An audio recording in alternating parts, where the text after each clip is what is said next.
and it's a box of 70 or 75 or something like that, and it was $20. I know you too. I'm coming to attack you, Hey, Justin. how are you? How are you? Good. Good to see you. Thank you. It's good to be seen. Yeah, not you. There's not many here in Citrus I County. was sick as a dog. It was, And then I without- didn't with even, the beard, at the too, time, you I didn't didn't even know. notify you because I was so sick. It And was just like, it hit you. Yeah, yeah. Oh, And thank it you. takes, I found Yeah. out that when you're this old, it takes much longer to recover. So Well, you earned it. Yeah, that whole thing. just take maybe I didn't. Yeah, right? Anyway, we got better to sit you down. after Oh, I But I guess. want to say hello. Thank you. Good to see you. We're gonna release Thank you. within the hour that we were there. And now they're trying to say that we owe them like all this money. And I'm like, and then now they're saying our insurance isn't covering it. And I'm like, No way. Good. I'm glad you came over and talked to me. Hey. I know, because I'm over at Lake Pan. I feel like, now, I'm glad you are though, because, like, I didn't know about that daggone, about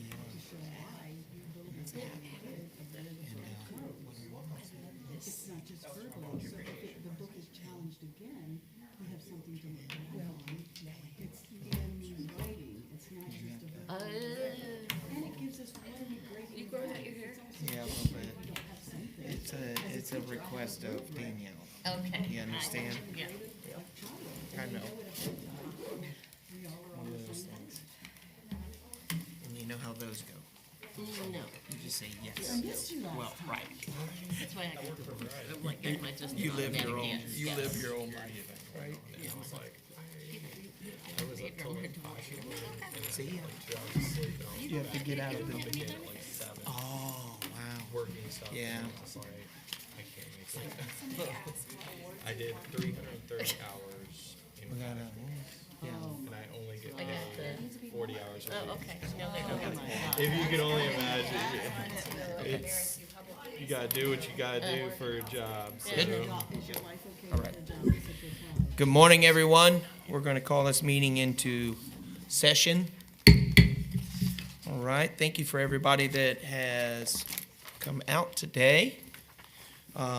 Beginning with first,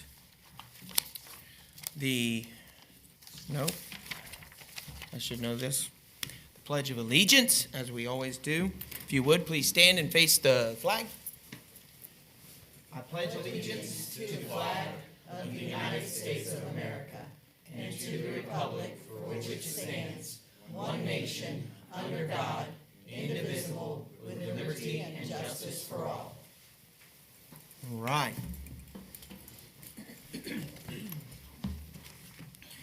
Okay, we'll do roll call. Of course, beginning with Mrs. Ibbets. Here. All right, and Mr. Bramlett and Mr. Reagan are not here. And then Mrs. Benefield Here.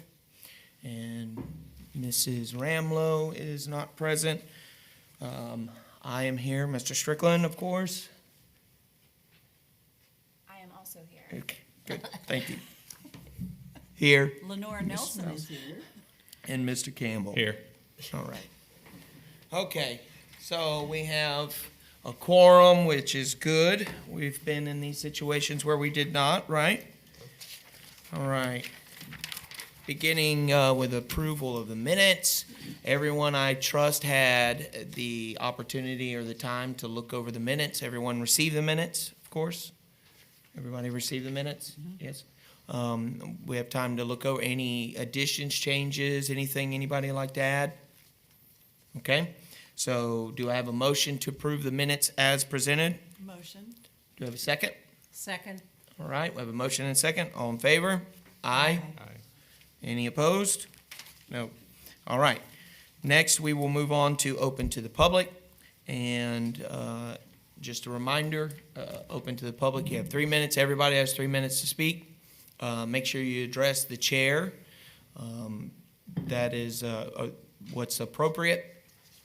Please no applause or boos or any outbursts from the crowd. All of those good things. Just make sure you address everything to the chair, or maintain decorum, and we will be good. Green cards must be filled out. When you fill that out, you're going to give that to Taylor.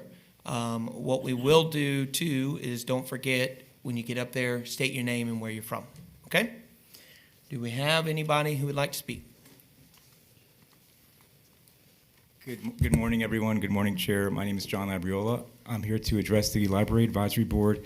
On item H, there is an item to, apparently, from the way the item is written, it looks like it's to change the reconsideration form's questions from, currently there's 4 questions on the reconsideration form. That's the form that people fill out when they're challenging items that are in the library system. And there's an additional 8 that have been added to that questionnaire, including whether the item is in other libraries, which we don't feel is appropriate to ask people if a library item is in other libraries, because if the person is challenging it, they're here in Citrus County. They don't know if, for example, San Francisco has the same book. There's another question in there that asks if the item has received any awards, and that also is inappropriate because there's a number of, as you probably know, LGBT organizations and such that specifically reward books that have a lot of smut in them, so we don't want that to become a question that's on the actual reconsideration form that people who object to an item have to fill out.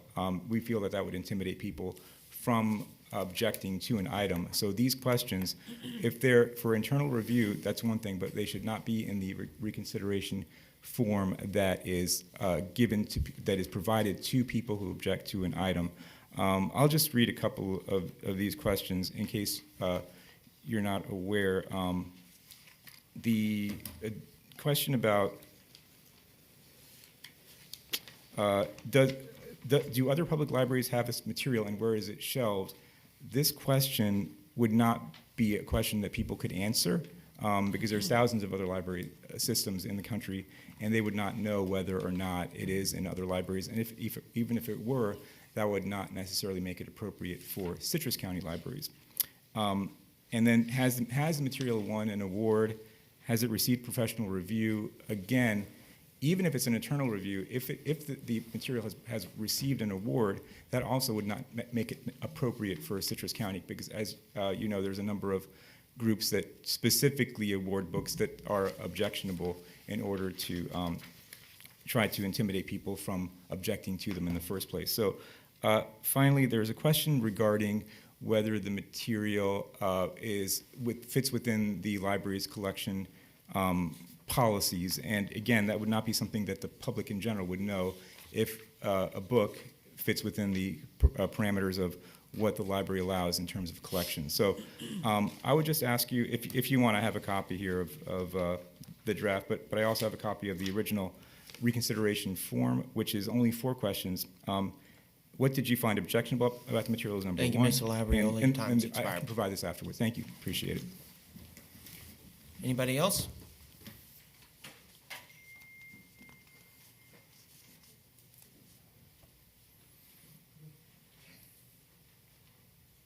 Can we address that so they don't all speak? Chair, can I address that real quick? Yeah, I usually typically just address it all at the end. Okay, I just wanted to clarify because I don't know if you'll have other speakers that have that same thought. Mm-hmm. But it is not to change the actual form. So that's not the intention of those questions. It's to sort of move the conversation along about the rubric that Ms. Nelson had asked about. Right. So they would not change that reconsideration form. Correct. Thank you. I was Clarify going to address that, but I usually typically just wait to the end and address it all. But Good morning. My name is Chuck Hutterly from Inverness, and I object to the request for reconsideration of feedback. And now, as you explained it a little bit more in detail, I still am not in favor. Thank you. thank you. Anyone else?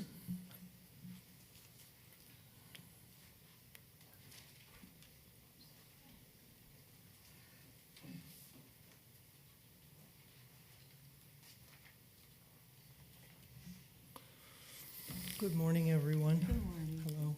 Hello. I'm I'm just here this morning because I wanted to say some things about the current programming in the libraries, which is excellent.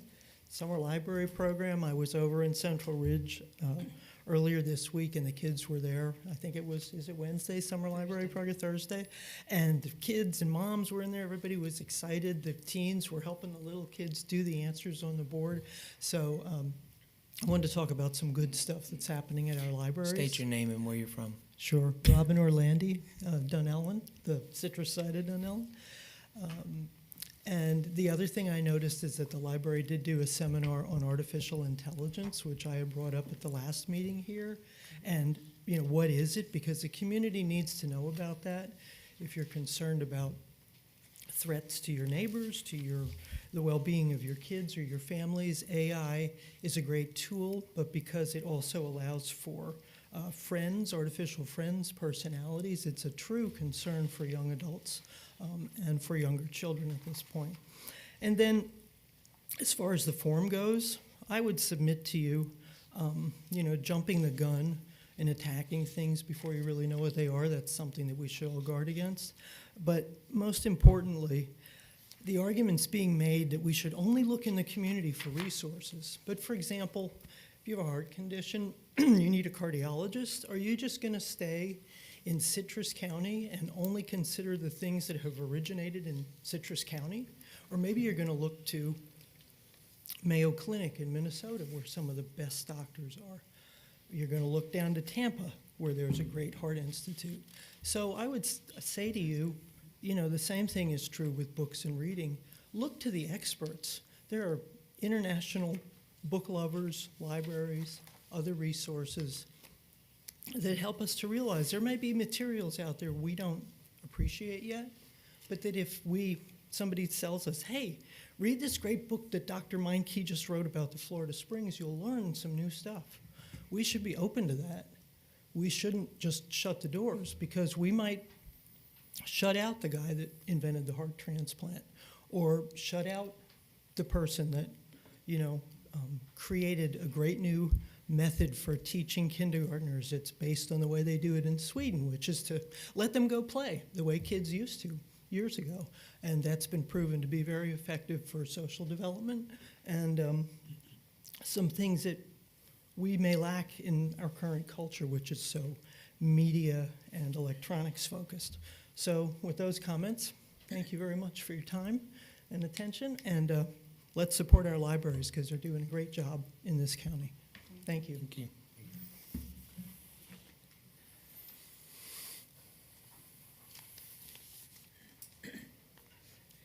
Janet Genova, Hernando.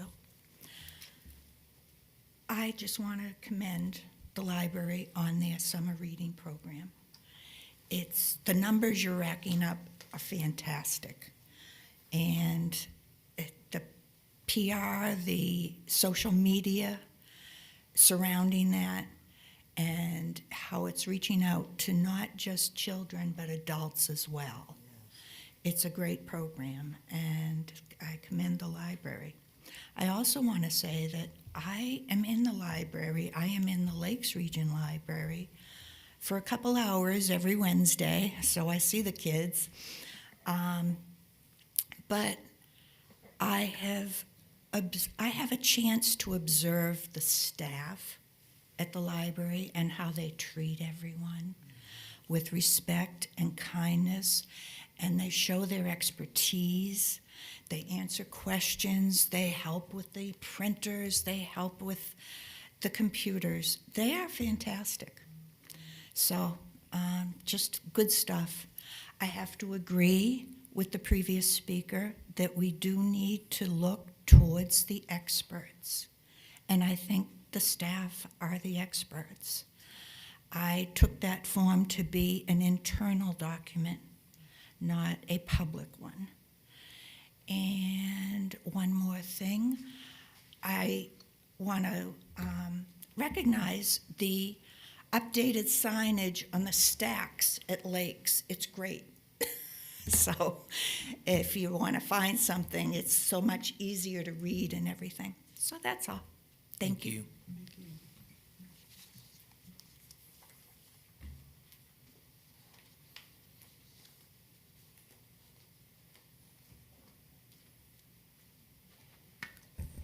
Good morning. Good morning. My name is Margie Perry, and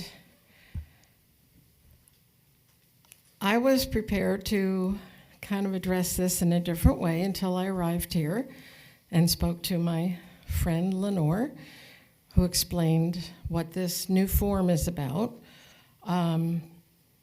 So basically, I echo what John Labriola already said, that if it's to be used internally as a way to look at books that are being scrutinized, or whatever term you want to use, that would be okay. However, I do think some of the questions really aren't relevant. Like, do other libraries have this material? Because other libraries may be in big cities that don't object to certain things that maybe we do here in Citrus County. Has the material won an award? John already covered this, and how some materials that might be objectionable have won awards with groups that support that material. I think the fact that Citrus County residents have spoken loud and clear these last few years, and primarily it has to do with the displays that were in our local libraries during June Pride Month, and most recently the book Jack of Hearts that people vehemently opposed. And I think it bodes well for the lab and to our Citrus County commissioners who listened. They listened to what we had to say. They took our concerns seriously, and then they took action. And so basically, that is my greatest concern. Our children, what they may be exposed to, and what we as adults, caring adults, have the ability to come forward and express our concerns. So I have every confidence that our board will look at these things, and it is just a draft. Lenore assured me it's a draft. It's just a starting point. And if there's anything on there that you also consider to be maybe not relevant, then you'll do the right thing.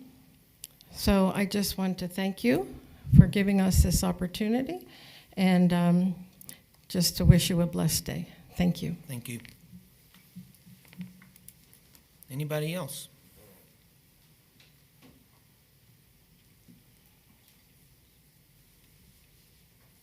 My name is Diane Maughan, and I live in Inverness, in the county part. First of all, I'd like to say that whenever I hear hateful comments about the LGBT community, especially during Pride Month, it is deeply offensive to me. Secondly, I can't imagine why we should be taking questions off a feedback form. I don't care whether it's public but it would seem to me that asking questions is a good thing, as long as it doesn't get too long. And finally, the real reason why I came here is to implore you, to ask you to rejoin the Professional Association of Librarians, the American Library Association. Isolationism serves no one. Our professional librarians deserve this resource. Thank you. Thank you. Anyone else?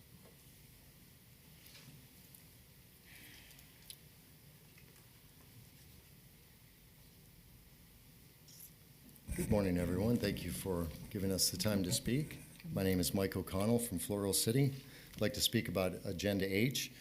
I'm a little unclear about why the questions were put in at this point, but I wrote some notes this morning. I'm going to go with it because I think that it wasn't a good idea. So we must keep the basic premise that the request for consideration will largely be done in order to protect the innocence of children. To protect the innocence of children of Citrus County, not of surrounding counties. Children are our most important resource and are the future of our nation. Protecting them from inappropriate material must be simple and streamlined, not difficult. Removing Jack of Hearts from the young adult section may not have happened if additional roadblocks were placed in the way of the request for consideration. If Jack of Hearts had not been removed, it would still be on the shelf waiting for its next young victim. Protecting children must be the priority, not a troublesome chore to be avoided. I can think of no better use of county resources, library resources, than that of protecting children. And I'd just like to make a comment. Two previous speakers, with all due respect, have said we must listen to the experts.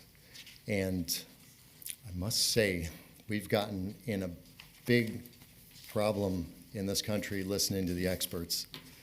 The experts tell our congressmen, hey, pass these bills, keep spending. That's just not the best advice. And besides, it's often used as a way to say, why don't you guys just sit down and shut up because you're not experts. We're going to listen to the experts. Thank you very much. Thank you. Thank you. Anyone else?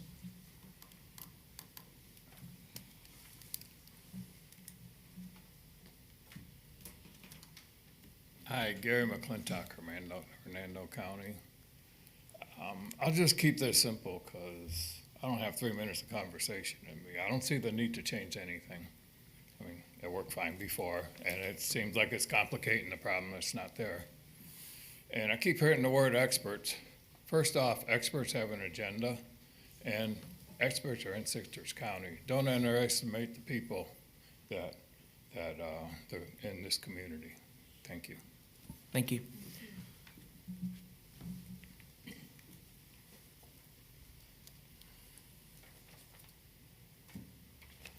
Good morning. My name's Lala Sanders from Inverness. And of course, I'm very happy that we do have a library. But I go back clear from the beginning when we came and we didn't want any of the books that are now being labeled by age or, you have to have a certain age in order to read them, blah, blah, blah. And I think they should all be removed, save people all this time. But I'm going to just read what I have. People that write these books were forcing me to read them to identify that they are not acceptable in libraries. And I started questioning some things. So I went into some research, and I started reading some things about, like, 2 married men that adopt children grew up reading adult books that have led them to sexually abuse their children, even to death. 2 Georgia men charged to 100 years in prison after they adopted 2 boys and sexually abused them. Houston men who adopted 9 boys charged with multiple counts, repeatedly raping and sexually assaulting an adoptive sons. Couple accused of abusing 7 adopted children in Arizona. Men sentenced 50 years for raping his adopted children and offering them to others for sex in Miami. People that research materials are enticed to become child traffickers. Couple were charged for child trafficking their grandson in Detroit, Michigan. There's a 28-year-old male and his girlfriend, 29, were arraigned on charges of kidnapping and sex trafficking. There is a lot more testimonies of those that were allowed to read pornographic material or shown to them. When Barbie was 6 years old, she was exposed to pornography by an uncle. She didn't understand what it was, but she quickly understood that it would be led to him sexually abusing her. Most in front of me and behind me approve of all these and say it is up to the parents. How do you know these parents aren't sexually abusing them? Till you become a whistleblower and report it, they get charged. It's no longer up to the parents. It is turned over to the state because they are allowed to be raised to read sexual material that is enticing and are being enabled. I am a 74-year-old, and I'm not dead. My mind still works. I have feelings, and these books, and they could be arousing. These books are there to entice sex drive. If you want to support things like this, I don't want it to be funded with my tax dollars. Get your own, support them, do whatever you want to do, but don't do it on tax people's dollars. Thank you. Your time has expired. Thank you. Anyone else?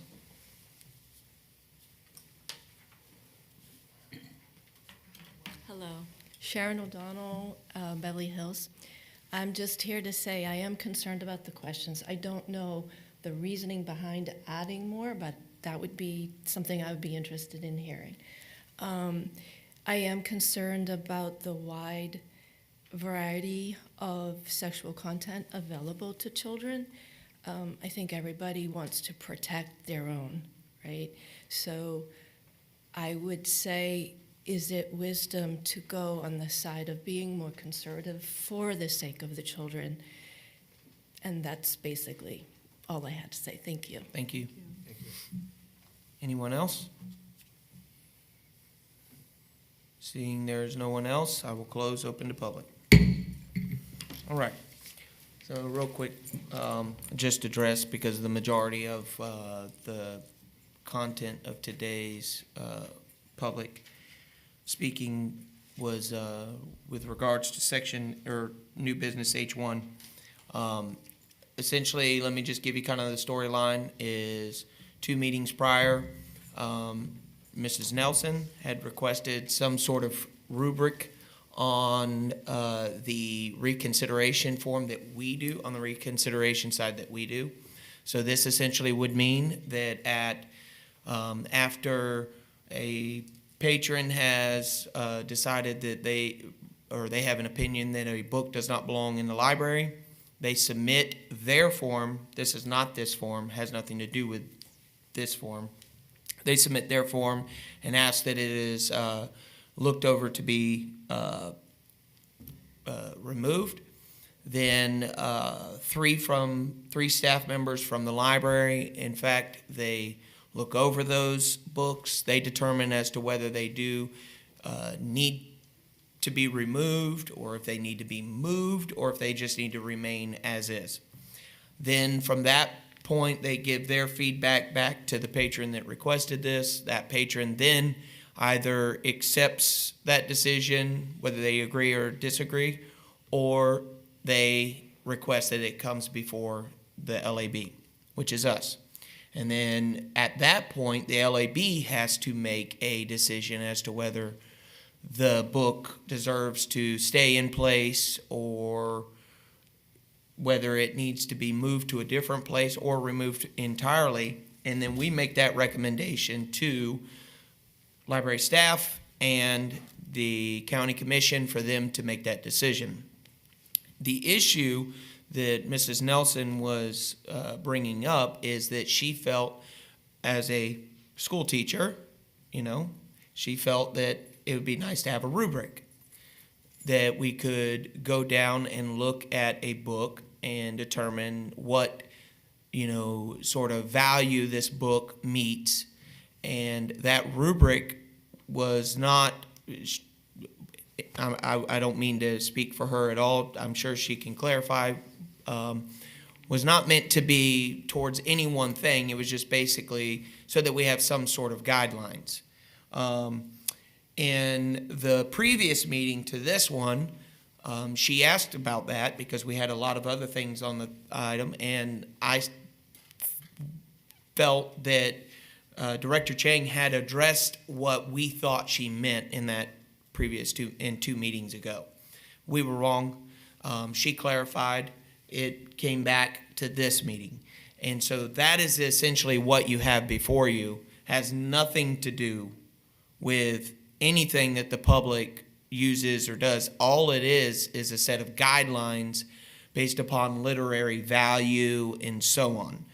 We can argue as to whether there are more questions that need to be in there or less questions, or we can argue that it's only a guideline and that we keep it where the individual library board member can essentially make their own decision as to whether that book deserves to be in the library or needs to be moved or needs to stay, it needs to be placed in a different section, and just leave it up to the library.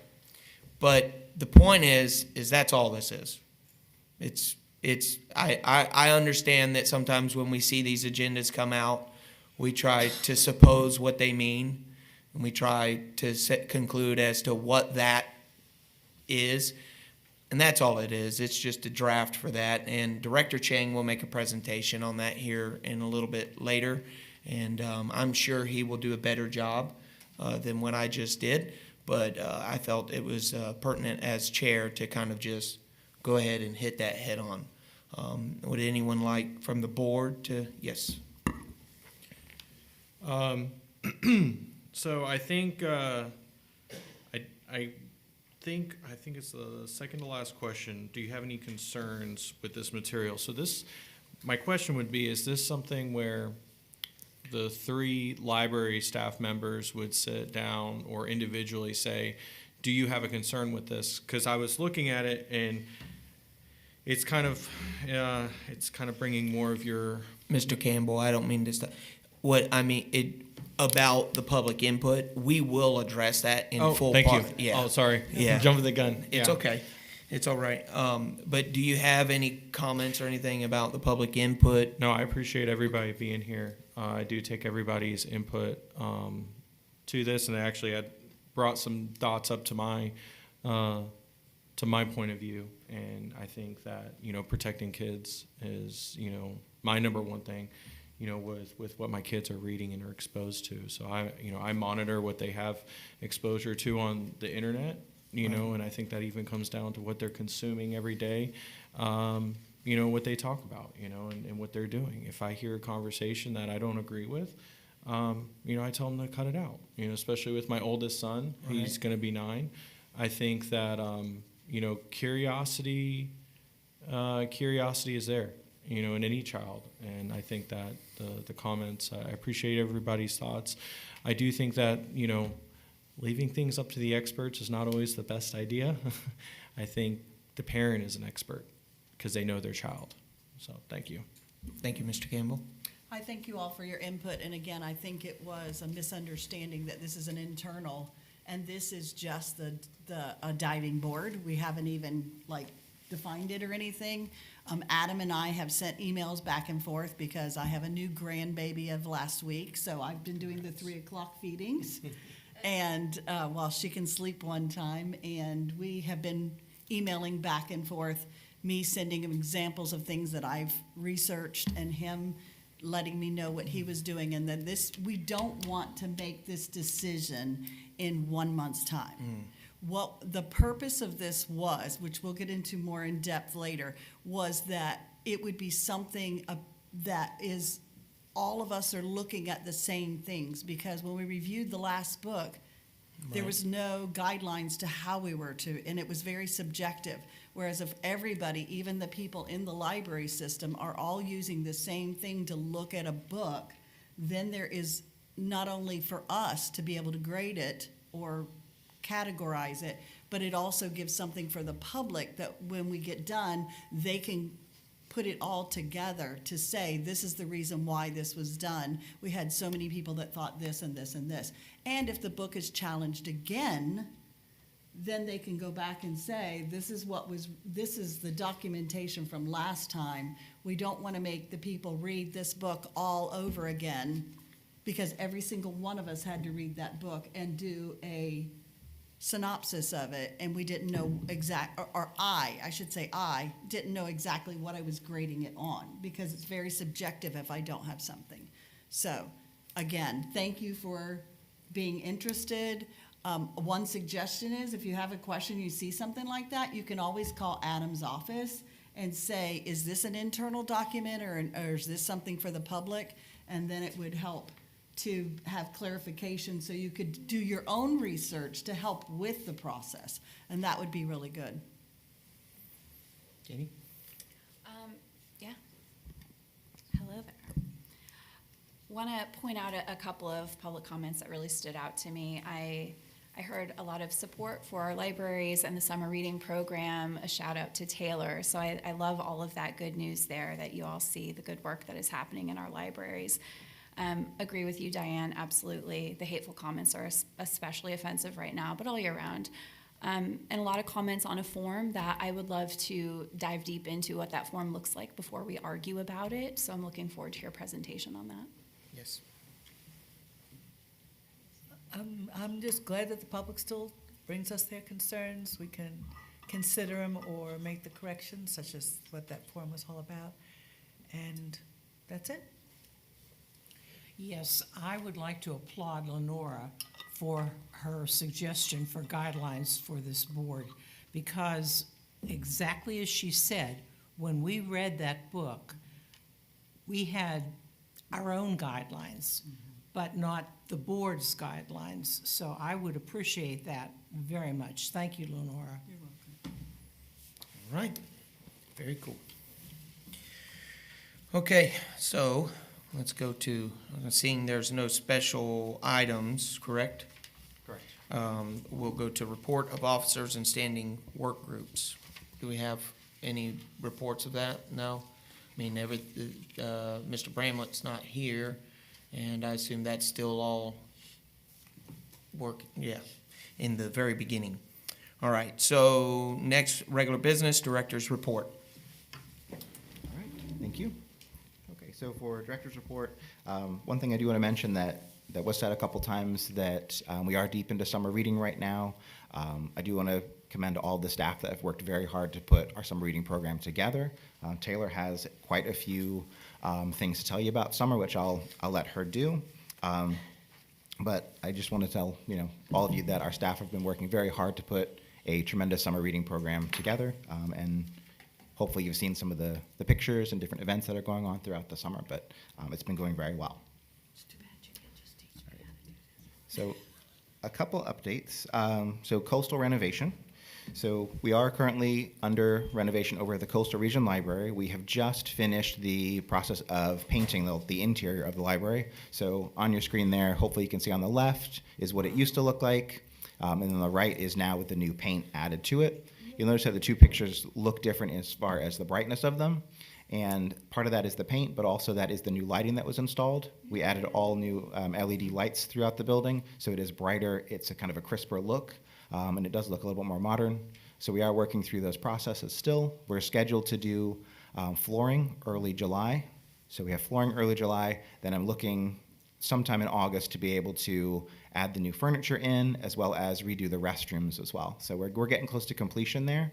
We also have exterior painting to be done as well, hopefully in the next month. So we're going to be working on that, as well as doing some landscaping out in the front of the building as well. So we're going to really work on the exterior and the interior over the next 2 months. Yay. But things are moving along very well there. And then for our, this past April, we had volunteer appreciation, and this was very well attended. We had close to 200 volunteers attend our event. We gave out lots of awards to celebrate all the good work that our volunteers do over the years. We have at the bottom two pictures there, you'll see our Volunteer of the Year, and then on the bottom right there is our Teen Volunteer of the Year. All of them do incredible work throughout the year to help support our libraries with programming, with shelving, raising funds for the library. Anything that we need, our volunteers are always there to support us. So we always want to highlight them every April. And then on your, at your places, you should have a little blue notebook there. We gave those out as sort of gifts for our for our volunteer appreciation, and then you all get one as well. Thank you. Yep. All right, and then print copy scan. I talked about this at the last meeting that we had just gone live with this one. So it's hard to believe, but we've been live. I pulled the report yesterday for 63 days with this. So we've had it just for over 2 months and seen a ton of interest and a ton of positive feedback about this. It's speeding up transactions in the library as well, as far as people needing to print a document out. Those that have it on their phone or a tablet, they no longer have to log into our computer, sign into their email, and then print. They can just print directly from their device. So it's saving, from the patron side, a good 10, 15 minutes, sometimes even longer if they don't have their password, if they can't get Signal to retrieve their verification code, things like that. It is saving them a lot of time. This did add color printing. So now we have a color printing feature. But just a couple more stats on this for the first 63 days, which really surprised me because we hadn't been able to pull this level of detail before with the statistics. But in those 63 days, we've printed 24,000 pages. Wow. We've had just over 4,000 unique users to this. So 4,000 people have sent something to the printer individually, not the same person 4,000 times, but literally unique people, which is exciting to see that there's that much interest and need for something like this. And those 24,000 pages, just to let you know, work out to about 380 pages a day that people are printing in our libraries. So there's a tremendous need for this service, and we're really capturing that data now to see that only in 2 months, again, 24,000 pages. So we're very excited about that one. One of our updates that we've been doing sort of in the background that people will start to see is we are working on grouping together some of our bilingual materials. So you'll see here all of our materials in this picture all have a little sticker on there, on the spine there that indicate they're a bilingual book. We are building this collection. We are going to be working on this over the next year. We're adding more and more Spanish language books, especially for early literacy, because we are seeing an uptick in people that are interested in those materials. So we have some Spanish story times. We've got 2 Spanish language story times that will be running. We also have a introductory Spanish class that's pretty much geared for adults, but there's a very, very high turnout in that. That's held at the Coastal Region Library, but we're adding some more Spanish materials. Through our streaming service Canopy, we've added a package that just does Spanish materials on there as well. So we are building that collection out because we recognize there is a need, especially in that early reader and picture book and our chapter books for our young readers as well. And then booked. So we didn't have a specific update as far as a committee at this point because we have really just scratched the surface on what we're doing this year. We know we want to have the event again. We have scheduled already that we want to hold this event on Saturday, February 28th. We have that date locked in. And then the committee has kind of already set that we want to host it at the Coastal Region Library to kind of help highlight the changes that we've made at that branch as well. By February, we'll have completed everything in that branch, and it's just a good way to highlight all the upgrades and changes that have happened over at Coastal Region. So we're looking forward to bringing it back again for this next year, but over at Coastal Region. And we'll have a lot more updates at the August meeting. We have our next committee meeting is early July, and then we'll have a lot more details as we start rolling through that. Okay, and that's pretty much everything I have. All right. Taylor, you're up. Do you all have any questions for me before? Yeah, I actually have a question. So with the amount of documents that have been printed with that new print kiosk that you guys have, I don't know what the charge per piece of paper is, but what have you seen any increased revenue on that? Yes. Yeah, we've seen it. It's not overly designed to make any money for the library. It's just really to pay for its own cost. But we are seeing a fair increase in that. We charge 15 cents per black and white copy and 30 cents for a color copy. We've always charged that amount for black and white. Color was only had to kind of guesstimate on based on the toner and capacity of it and how much we could get, the yield on it. But we are seeing an increase in that. Part of the reason for that too is that patrons have to prepay now. Not years ago, 64 days ago, they could print and then they would pay after they were finished. So I can't say that we collected 100% of those. Some people could have left. We didn't really have a good way to track that. But with this system now, we're tracking every single print and it's prepaid. So we are seeing, we're seeing a much more accurate picture of that. And it's not just about the money, but the resource that's there and using the technology. I like it. So. Yep. My question is are we also able to get some of those graphic novels for that in-between age, 5th grade, 4th grade, 6th grade in bilingual? Yes, we will be looking. It's going to be a long process to be able to really build up that collection, but yes, we are going to work on that. We are starting with the early readers and the picture books because that's where we're we're getting a lot of interest in those specific story times. So we want to build on the audience that's there. But yes, it would be eventually to add those other types of materials and bilingual options as well. I noticed when we were at the library Friday with my grandkids that section at Lakes in the children's library for the bilingual. I did notice that, and I made a comment because my grandkids were going to take it, and I'm like, well, do you read in Spanish? So thank you. That is needed. Thank you so much. Anybody else? All right, Taylor. Good morning. Okay. So great news, the remote charged for like those 5 minutes that Adam did his section. So hopefully we can make it through with the remote charged.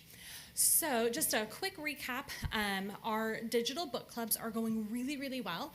Our most recent one was this past April as a part of National Library Week, and the title that we selected was The Door-to-Door Bookstore, and that title does still have a few copies available in Libby in both the ebook and the audiobook. So if you missed that one, when it was the big promoted book on the front of Libby, there are still some copies of it if you search for it, and that one was donated and sponsored by our friends of the Floral City Library. So we appreciate our friends who are helping us with that. Currently, we have the Summer Book Club is our title that is available right now. So if you were to go into Libby in your app, you would see the big promotion on the front would be for the Summer Book Club. We have it available in both ebook and audiobook. It launched last Tuesday. I've done all of one post about it, and we have some flyers up in our branches, and there are already more than 80 checkouts.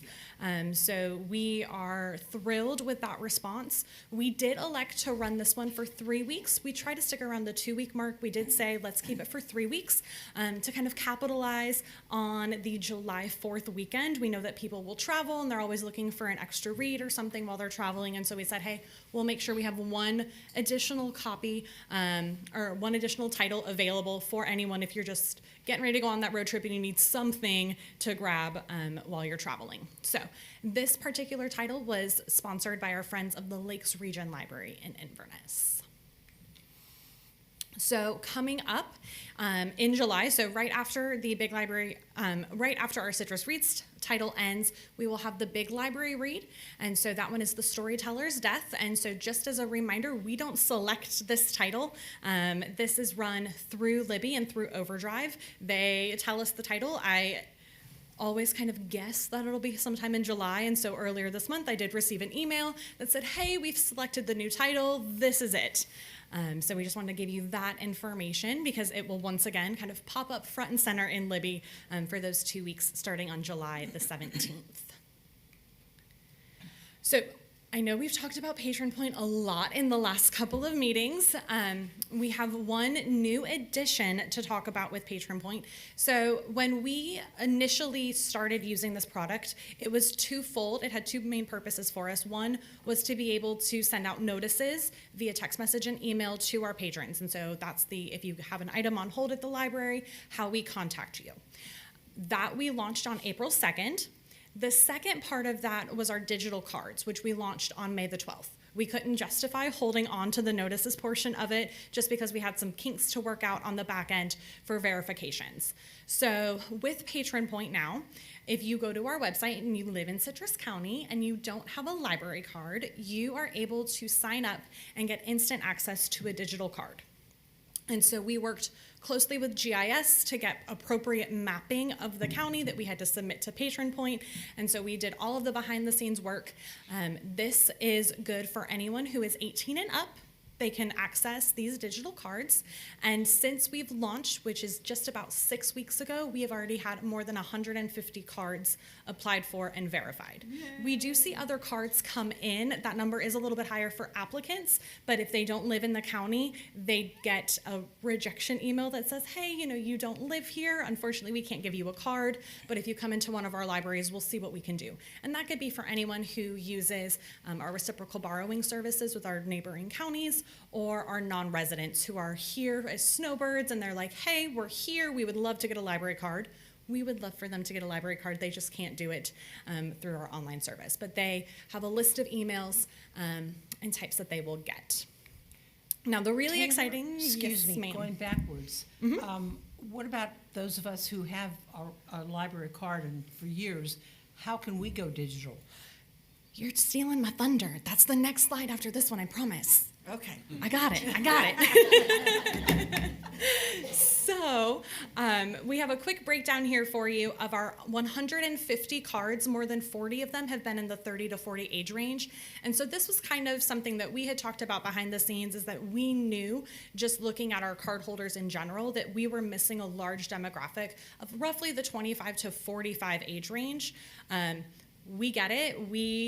People in that age range are working. They're busy. They don't have time to come to the library. When they think about coming to the library is closed or they've had other things.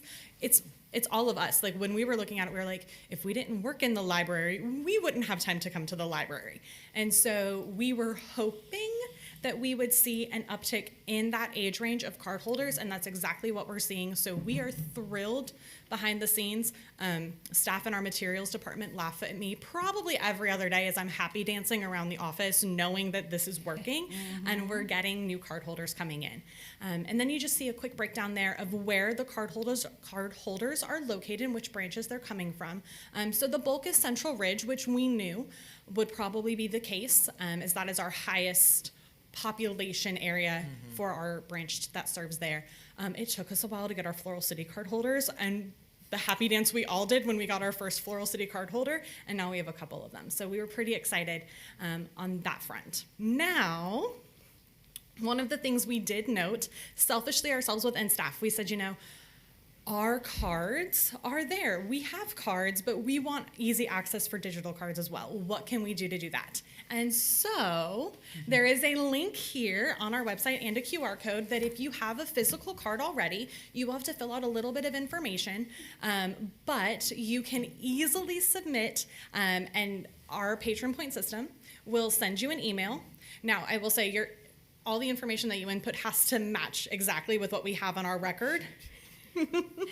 So the email address that you would have utilized initially when you signed up, all of that information, and then you will also be able to have a link emailed to you, and that will have your digital card, and it can go in your phone's wallet. So we all were testing that, and then when we released it to staff were very excited, and then we were like, oh yay, it worked, because they inevitably are always our guinea pigs. So to answer your question, yes. Thank you. You can get a digital card to your wallet as well. And so that is the mobile wallet card link that is there. Super easy to use. If you get the rejection email, just let us know, and we'll confirm that all the information is correct in your account, and we're happy to help you and walk through that. So the bulk of what we have today to talk about is our summer reading program. Last month, we had some important dates for you that included the first day for logging, when our first day for programming was, and when our kickoff was. Our important dates now include our last day to log your reading, which is July 19th. And then our finale celebrations, which are held at all 5 of our branches, will be Thursday, July the 24th. And those are all at 10 a.m. And so what we do is we have done a joint celebration for all of the branches kind of combined to kick off the summer. And then we said by the end of the summer, our youth librarians, they know their patrons, they want to celebrate the successes at the end of the summer. And so they do those individual celebrations at each branch. Just as a reminder, we do still have programming available every day of the week for our tweens and teens and our kids. The kids programming starts at 10 a.m. and then our tween and teen programming is at 2. We have been working with some amazing partners within the county. 4-H has come out to our Central Ridge and our Lakes Region branch, and they are doing programming 3 different weeks. This is week 3 for them, and so they've seen a fantastic turnout. And then we also have been working with our extension office. And so the extension office team has been in our branches this week. They are doing art with food. I was not at the Homosassa Library yesterday when they were doing that program, but I heard rave reviews and that people were very excited. They're in Crystal River today, and then they will be at the Central Ridge branch on Saturday. The only request is this is a program where we ask that people register for it so that we can ensure there are enough supplies because we're working with food and not popsicle sticks. So my children make art with food all the time. Do they now? I think this is a slightly more creative version of art with food. Oh, it's very creative. Some of our other reading incentives include baskets that were donated by our local Homosassa Walmart and our Inverness Walmart. So we love our partnerships with them. They have been longtime partnerships and they do a great job. They also helped us with baskets specifically for our teens because we know that chalk and craft supplies aren't always what our 13 to 17-year-olds want in a basket. So they did some specific things for them, as well as a $100 gift card that they can put their tickets in to win. So we have seen a really great response with them. And then Reading with the Rays, as we had mentioned at the last meeting, is back again. And that is a longtime partnership that libraries in Central Florida have had with the Tampa Bay Rays. And the kids read around the bases, and that is 24 hours of reading. And so I know it's doable, Justin, I promise. We have kids completed every year. So just a few little things from our kickoff. So our kickoff block party, as I said, was on June the 7th at the Central Ridge Ranch. We had 288 people in attendance. Yay. That number breaks out to 171 kids and 117 adults. That day alone, we had 347 juvenile materials checked out. For reference, the Saturday before, it was 140. So we saw a huge response and turnout. We did make it a part of their passport to finish the day to check out a book. But as you can see in one of the next pictures, we had a great set of volunteers there helping. On property that day, we had mosquito control, Parks and Recreation let us borrow their DJ and their giant games, and so that was fantastic. And then our Citrus County Sheriff's Office came out. One of their deputies with the Marine unit came, and so he was able to let kids kind of see the boats that they use, but also give some helpful hints and tips about water safety throughout the summer. So it was a great dual purpose there. So you'll see on the left, we had our mosquito control friends. They were looking at giant mosquitoes with all of the microscopes and things, and I very quickly stayed away from all of those little petri dishes.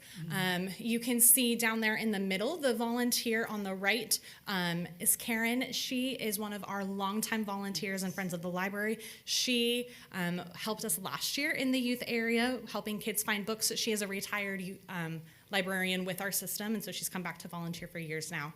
But she loves getting to come in and help those kiddos find books and teach them how to use the catalog so that they can find books on their own in the future.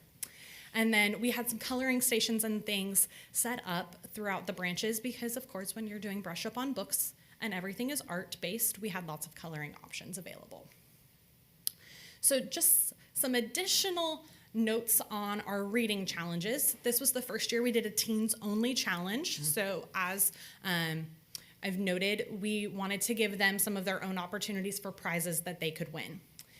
We have also seen a 36% increase in our early literacy participation from last year to this year. So we are thrilled to see our parents reading to our youngest readers because we know that our 0 to 5-year-olds aren't reading on their own. That is parent and caregiver driven. And so that interaction there is phenomenal. We do have a community reading goal. So if you're not already a part of the challenge and logging your minutes, we highly encourage you to do so. We have a 500,000 minute goal that we are trying to hit by July the 19th. That is a significant increase from the number of minutes that we read this past summer. So I've joked around the office that I'm going to have an ulcer by the end of it so that as we're trying to get to that 500,000 minute goal, we are happy to announce though that we are over the halfway point as of today. Later this week would really be our halfway point in days for the summer. So things are moving along nicely. But if you all want to help us by logging your reading, I won't say no to the participation. And so that is our minutes from all of our readers, 0 through adults, counts towards this goal. So this picture was taken by staff on Friday. Friday when we left, we were at 215,000 minutes logged. When we came back into work Monday morning, we were just over 240,000 minutes. So we are seeing a huge amount of logging happening at night and then as well over throughout the weekends. some of the things that we are working on to kind of help encourage our readers and our students to want to continue to participate. We have 2 programs. Our Reader of the Week, this is the 3rd year that we are running this program. It is sponsored by our Friends of the Library. So our winners, there's 1 winner per branch per week for 6 weeks. And so last week was our first round of winners. And this is Carson. He was our Central Ridge winner. He was very excited. He quickly was pulling stuff out of his bag. I heard already from our youth librarians. So they get a water bottle, they get a book light, and then they get book sale bucks that are kept in there, and that those can be spent by our readers and our winners at the fall book sales for the Friends of the Library. And so we already had a youth librarian tell us that one of the kids said, "Great, Mom, look, I can give your book light back now because I got my own." I'm like, well, we're making progress that you're taking Mom's book light instead of using your mouth to hold a flashlight, which is what we were told 2 summers ago. And Mom was horrified when she learned that her child was putting the battery in their mouth. Yes, to say the least. So the book lights are still a win every summer at this point. Something else that we have added in the summer is our 1,000 Minutes Club. One thing I started kind of noticing as I was running reports for the last couple of years was that we have a number of kids who are reading significantly far and beyond the 900-minute mark for the challenge. And so once you've completed the 900 minutes in those challenges, you can continue logging your reading. We don't have badges anymore to give you, but your numbers and your minutes still count.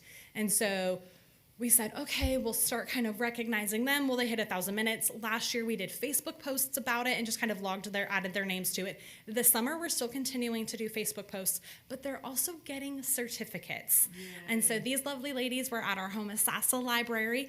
One is in our teen challenge and one is in our youth challenge, and they were both thrilled to get their certificates, and that was during our weekly programming for the teens in Homosassa. And a number of the kids who were in the room also said, "You mean we get to get certificates when we hit 1,000 minutes? We're very close. We're going to keep going." So apparently colorful certificates are the way to kids' hearts to get them to keep reading. Yesterday, when I was running some final numbers, we had 6 teens and 18 youth participants who had already hit the 1,000 minutes. One of those teens has already logged 5,000 minutes. I was like, I don't have a certificate for that one, but gold star to you, friend. So we have seen a large number of readers participating, which we love. Just a last little bit about some of our programming that has gone on.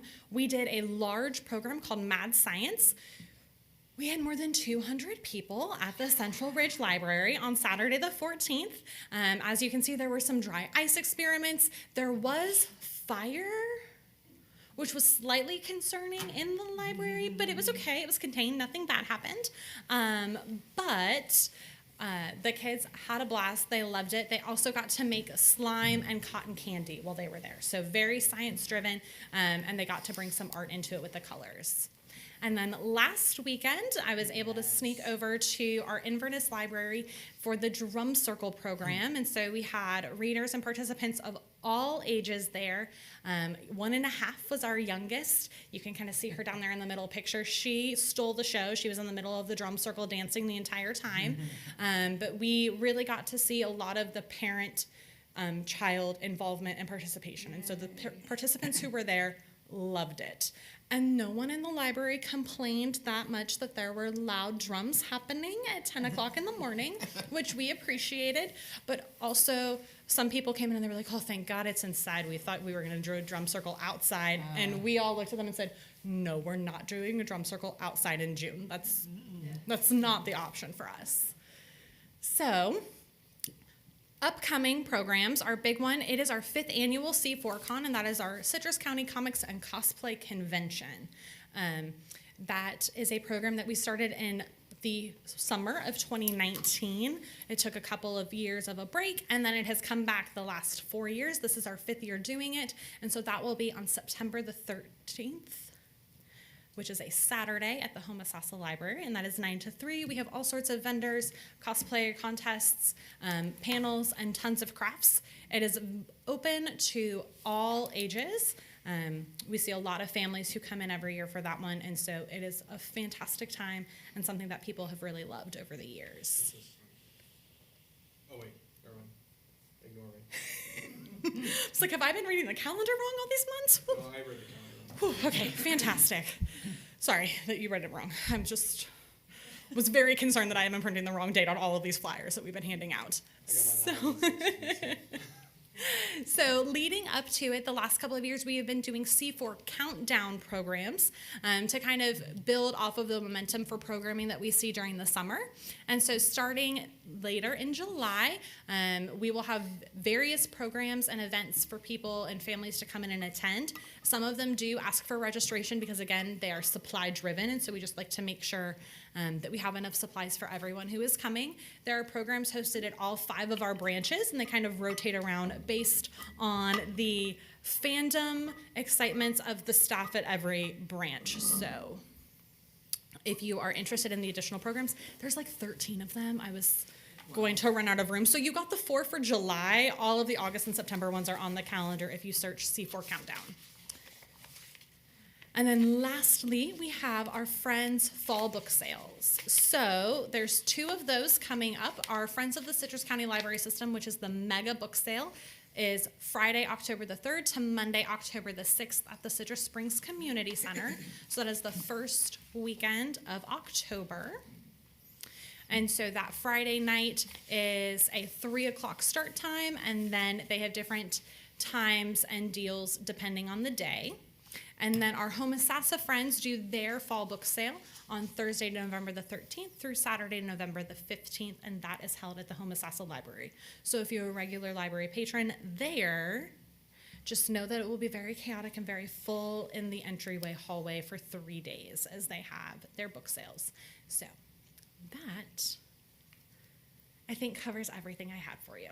Good deal. Any questions? I covered a lot. I'm so sorry, guys. No? Man, I did good today. I think we're good. Hey, Adam, we did skip over the U.S. Family Foundation update. Okay. Everything is there. Yes, that starts on page 11. You'll get the foundation update there.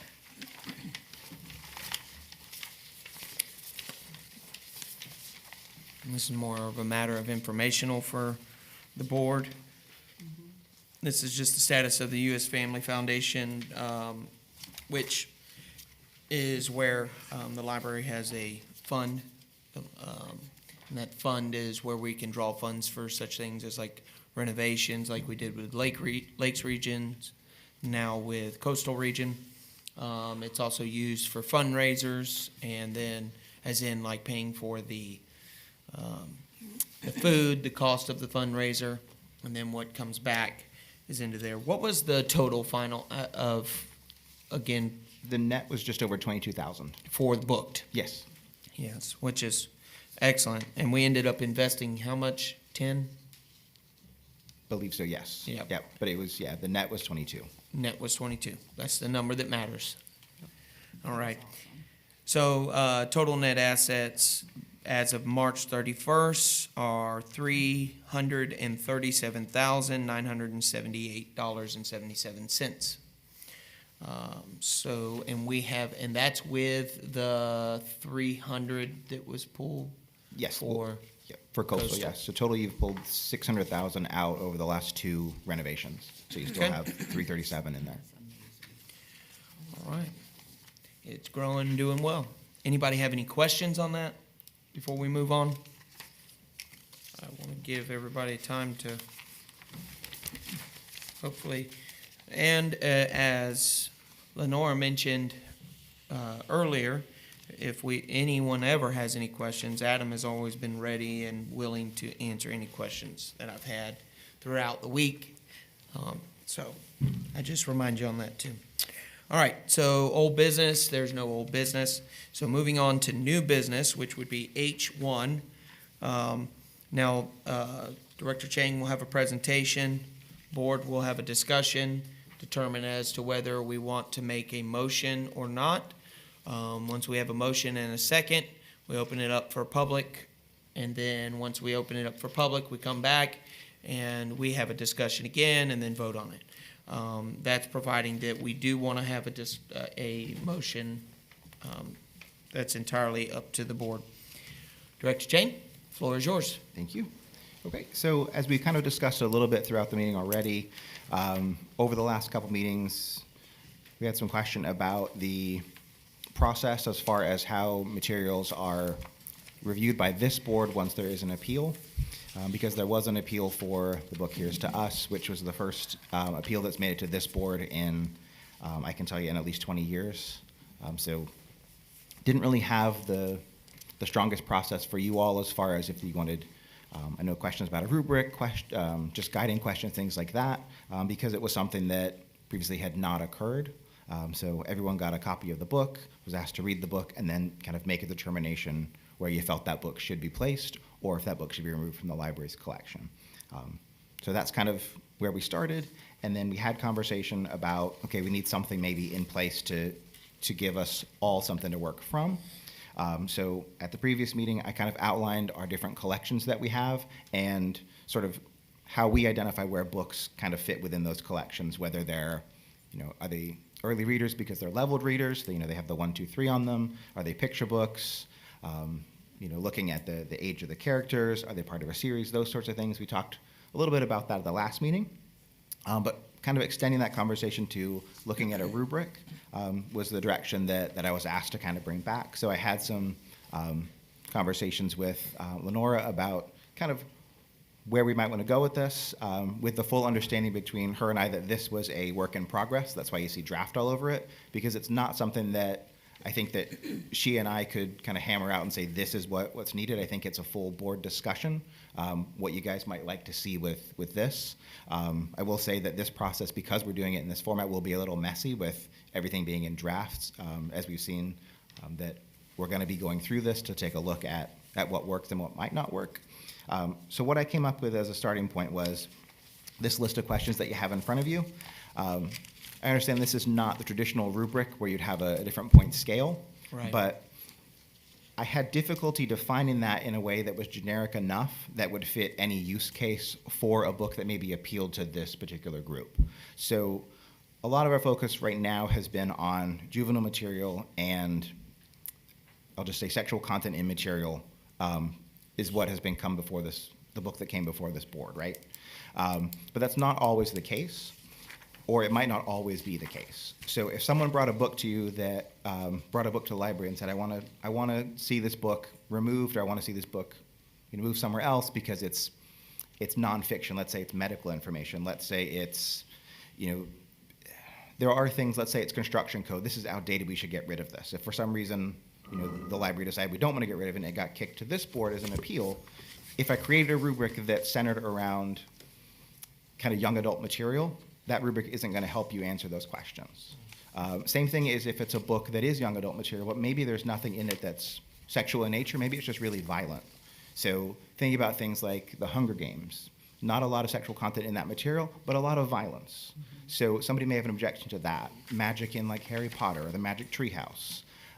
Just thinking about all those broad terms, I'm trying to make it so we don't have multiple forms running, and you guys have a standard that you can work from for all of those cases, because somebody may not like a particular thing in a film that we have, or like I said, nonfiction, or any number of materials that we have in the library. We have over 200,000 items that I wanted to make a form that was, again, generic enough that could answer a lot of those questions, hopefully, instead of having to create one and then saying, okay, what I have here doesn't really fit that next concern that citizen may have.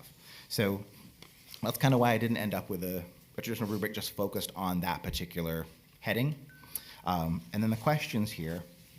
So conversations I had were basically just that these are guiding questions that you can use or not use if you decided that you didn't want to use them. It will be up to each individual board member as to how you feel about, do you want to use something like this, or do you want something totally different, or do you want to just kind of go your own way and make your own research, so to speak. So synopsis of the material, basically, just the synopsis there. Is the material fiction or nonfiction?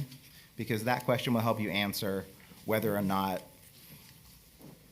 if it's nonfiction, is the material accurate? If it is factual, accurate, current information, then there's a good chance that material is something you may want to keep. But if you see, okay, this is really outdated, or this is a nursing book that maybe is 10 years old, we would have already gotten rid of that book.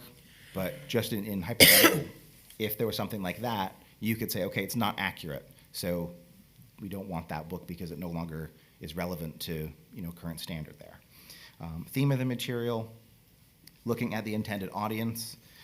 That is a lot of these are open-ended. Is the intended audience adult, teen, or children? When you read that book, how do you read that book? How do you see those characters? Who do you think this book is intended for would be kind of how the board may look at that. So, I'm reading this book and it's about middle schoolers. Okay, it is, it's meant for that kind of audience versus, a book maybe by Stephen King that, okay, that's definitely intended for adults. The page count, the words, the theme, the setting, all that stuff lends it to the adult kind of side of things. I have in here, does the material fit in the library's collection development policy? That one lends itself a lot to, is it popular interest? Is it a collection gap that we have? Is it something that we don't have very many books on in this particular topic that we want to make sure we have because it does fit something in our population?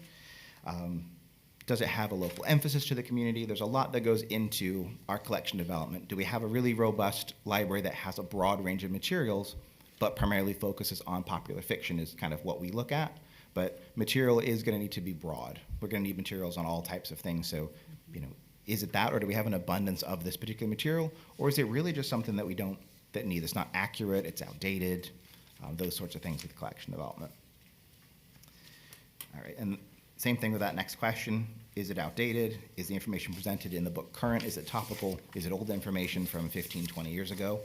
I will say we had identified some books that were on that older side that we are starting to weed out and remove to make sure we have a very clean collection that is modern and up to date. So we are making those adjustments. Some of these questions are going to seem a little redundant, and they certainly can be pared down, but I was trying to give you all the questions that I kind of thought of that might help you make these decisions should you get an appeal. So is there a more suitable replacement for this material? Again, these questions wouldn't be ones you had to fully answer, but if you decided that, okay, I was doing some research on this book and I found a book that's, a newer edition of this or that makes more sense for us to have, you could kind of jot that note down as well and say, this is a better fit for what we have. It's a similar subject, but it's just a better fit. And then going into what does the publisher recommend for this material? That wouldn't necessarily be what you would base a decision on, but it would give you that background information as to know, okay, what is the publisher saying? So you can kind of see where it might be in our library based on kind of that factor as well. You would use that as sort of a piece of the puzzle for you there. But if you know that the publisher says, okay, this is an adult book and we have it shelved in juvenile, that's going to give you pause there to say, okay, why do we have it in that section?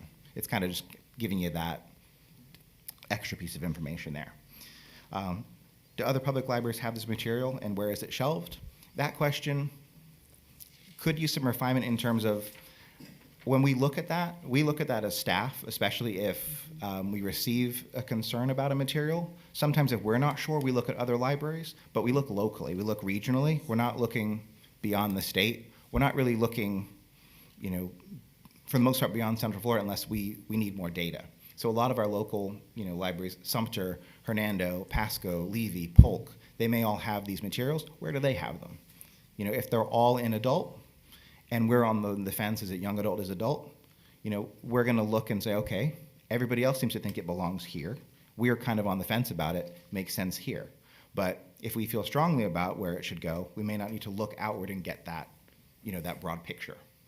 But again, it's really looking just in our region. It's not looking, necessarily beyond the state. We can pull enough data to say where it is. We can look nationally as well, though. If we need to, we wouldn't necessarily look for shelf placement for that. We may just look at, do a lot of libraries own this book? Is this book something that a lot of libraries have? And we can pull that data and says, okay, 7,000 libraries have this book. So we're not the only library to have it. Other libraries are thinking the same thing as, okay, we should have this in our collection. So we have a lot of tools like that to adjust and look at. Has the material ever won an award? Has it received a professional review? So 2 questions kind of in one there. There are a lot of different awards that books can win. Again, it's not a deciding factor to say, yes, we should keep this book because it's an award winner, or no. But if a book has won an award, we're going to look at that and give it some weight to say, okay, this is a book that we might want to have because it's an award-winning book. There are dozens of different types of awards, some way more than others. Then you also have professional reviews. We do look at professional reviews when we purchase materials, and there are a number of different reviews there. One, for example, is Kirkus Review. If it receives a Kirkus Review, there's a lot of different types of reviews, but Kirkus is one that we do look at. They do a kind of standard review of a book, but then they also give it a star if it's one that they highlight and say, okay, this is a book that has a high probability that you may want to order. It doesn't mean that we will order it, but if they've reviewed it and favorably reviewed it, that does give it some credit as a respected professional review. There are other reviews available as well. We could look through that as well, not just professional, but you could expand that and say, okay, let me look on Goodreads, let me look at Amazon, let me see what citizens who are buying these books, what are they seeing with this book? But if you did that, you will see they're all over the place. But it can give you some ideas if you look at the best reviews and then also the worst reviews, the 1-star reviews versus the 5. You can see what people really didn't like about something, or what they've said, this is a wonderful book, and kind of get a little more information from that too. But we primarily will look at those professional reviews, but I'm just giving you that as another option there that you could look at those too. What was that? You said Curtis? Kirkus, Kirkus.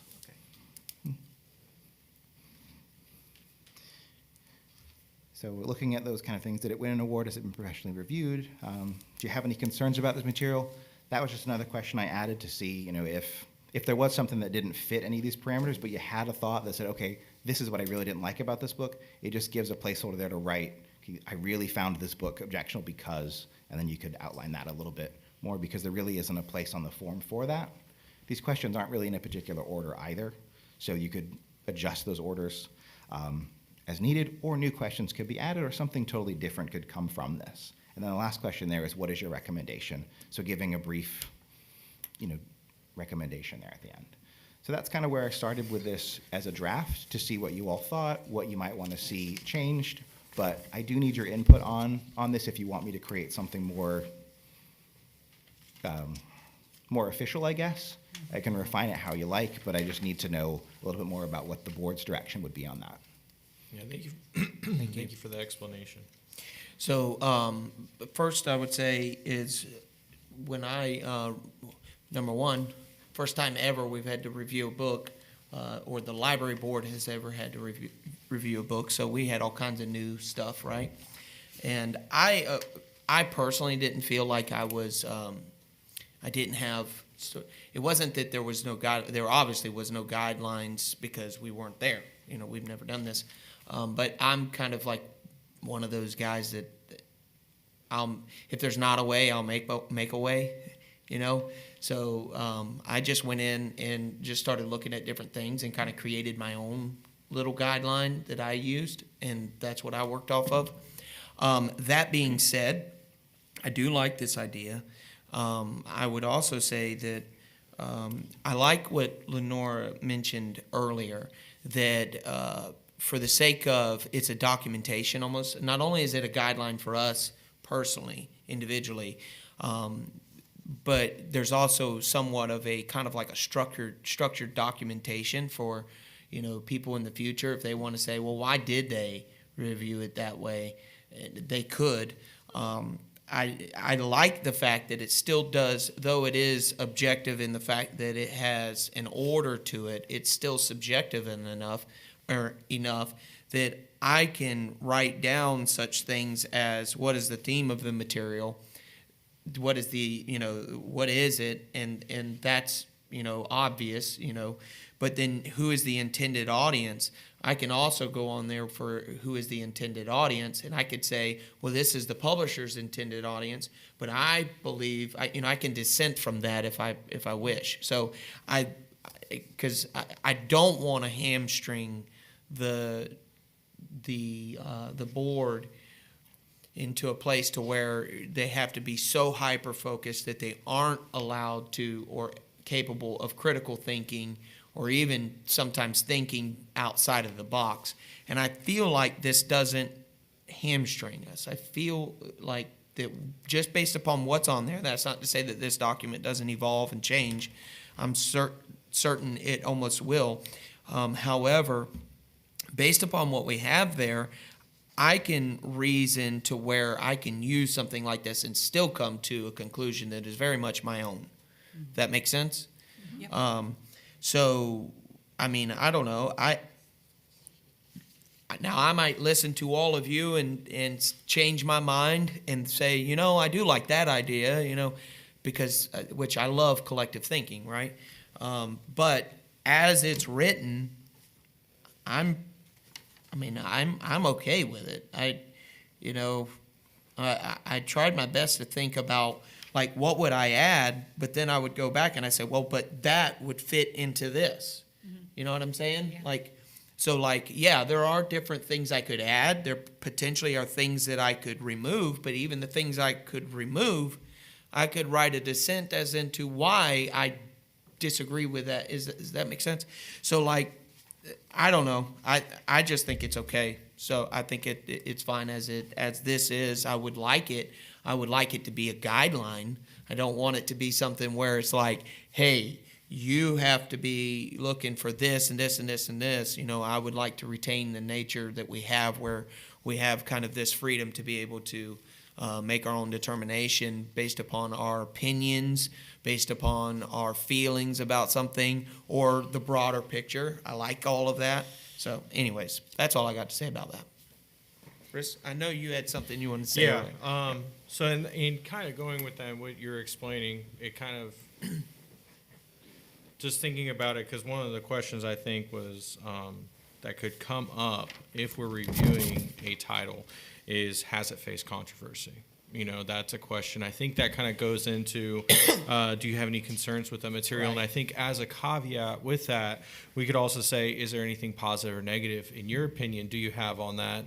Or, you know, how does that face? And then why is that? I think you kind of explained it a little bit more, and then hearing the details with that, I think, you know, I think that also kind of gives, you know, that question could also give, you know, what is the public comment on that too?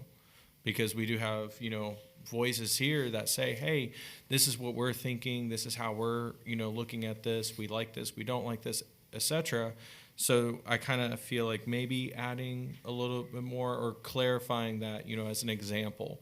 But I think what would be a good idea is taking something like this, doing like an example review of a book, you know, because this could be used 10 years from now. We don't know. They might think it's a dumb idea later on. But no, I think this is a great start, and I do appreciate your explanation of this. I think regionally looking at, you know, and seeing, you know, what does Hernando County have? What does Marion County have? You know, we are, you know, not just looking internally, but we are looking outside. I think that's a good idea, because I think, especially within the region, the Nature Coast region that we are, you know, we do have a lot of people who think a lot alike, and we also have people who think, you know, differently. So it's always good to see how things are being ran, and trying to stay as neutral as possible on that. So thank you. Noah, would you like to comment? Yeah, good job on that one. I wanted to go last. Okay, that's Because I have perfectly like okay. a boatload that I've been thinking about. I so- feel like you have that authority right now. So, Katie? I think this is great. I love that it's qualitative so that we're not stuck in one position if we score a certain way. And I can imagine, I wasn't part of your great book review recently, but I can imagine that's a lot to chew on. So I like the way you've broken this down so you could take it one bite at a time and really make that evaluation. So I think this is good as is. My only question is, do you think it would be of value, or would it cause a bias if here there was, what was the expressed concern that caused this request? What was the objection? So that we would, I don't know if that would be valid or, have value, or would it bias someone? But just if maybe we know why it was brought Sure, up for review. I did have that originally as the first question, what was the request for reconsideration? Uh-huh. But because when you do this process, you're gonna have the form, so you would have it already included okay. there. I didn't Okay. wanna, I didn't I didn't wanna realize have that. you have to restate it, because I didn't wanna make it Okay. feel like the board had Mhm. to interpret what the person wanted, Okay. because you would have, but I didn't I realize went that back we and would forth have on it. that, That's good. that too. That's why this is entirely in the draft form, because I want to see where you guys want to go with it. Yes, I have one question in here that I think is more appropriate to staff as opposed to the library board, and that is, do other public libraries have this material and where is it shelved? That's not something we would be investigating. I disagree. So I would want that removed. If this is just for the library advisory board. Can I comment on that, Chair? Yes. I agree with you that that could be something that would be internally done by staff. My intention there was not necessarily to make you all have to go and look everywhere. We could provide that for you if you wanted, because we're going to look that information would up. be what I would want. But the other side of that too is, if you all take a look at some of the surrounding counties, you'll start to see their collections and what they do. So you'll see, okay, Citrus County's not so different from Marion, not so different from Hernando. We're in the same kind of pool. So it gives you that broader, that look if you wanted it, but we certainly could provide Well, those. you provide it to us, great. But no, not a question that's appropriate for us. Okay. Right, there were two you mentioned staff would look at, right? Where is it shelved? Do other libraries have it? Has it received professional review? Yes. Okay, okay. We also look at circulation data as well for materials. That wouldn't be something that you would necessarily have or make a determination on. If we decide that it's something that we should keep, it's not, it would be because we think it fits our collection need or our gaps. But if it's checked out 10 times versus 30 times, wouldn't be something that you guys would necessarily weigh in your decision necessarily. So I would make the, just playing, well, I don't even want to call it that. I'm just going to say this. Is we could essentially go through the majority of this and say the library staff has provided us the information on that. I mean, the majority of this we could, which is not a bad thing. But I think the other part is that we have our own individual research, our own individual thinking on this. I think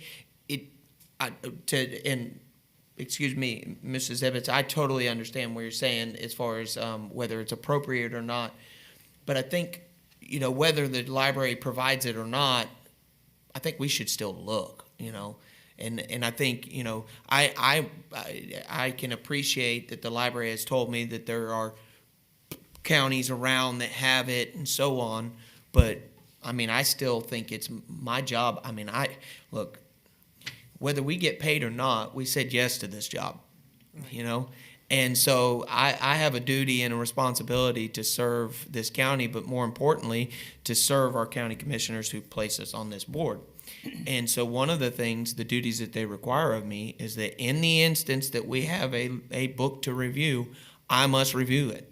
And I may not like what I'm reviewing, but it's my duty to review it.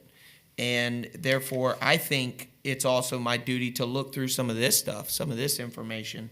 And I just personally, and I'll be honest with you, I don't have a dog in this fight. I didn't help create any of this or nothing, but I really like how it's presented. I'll be honest with you.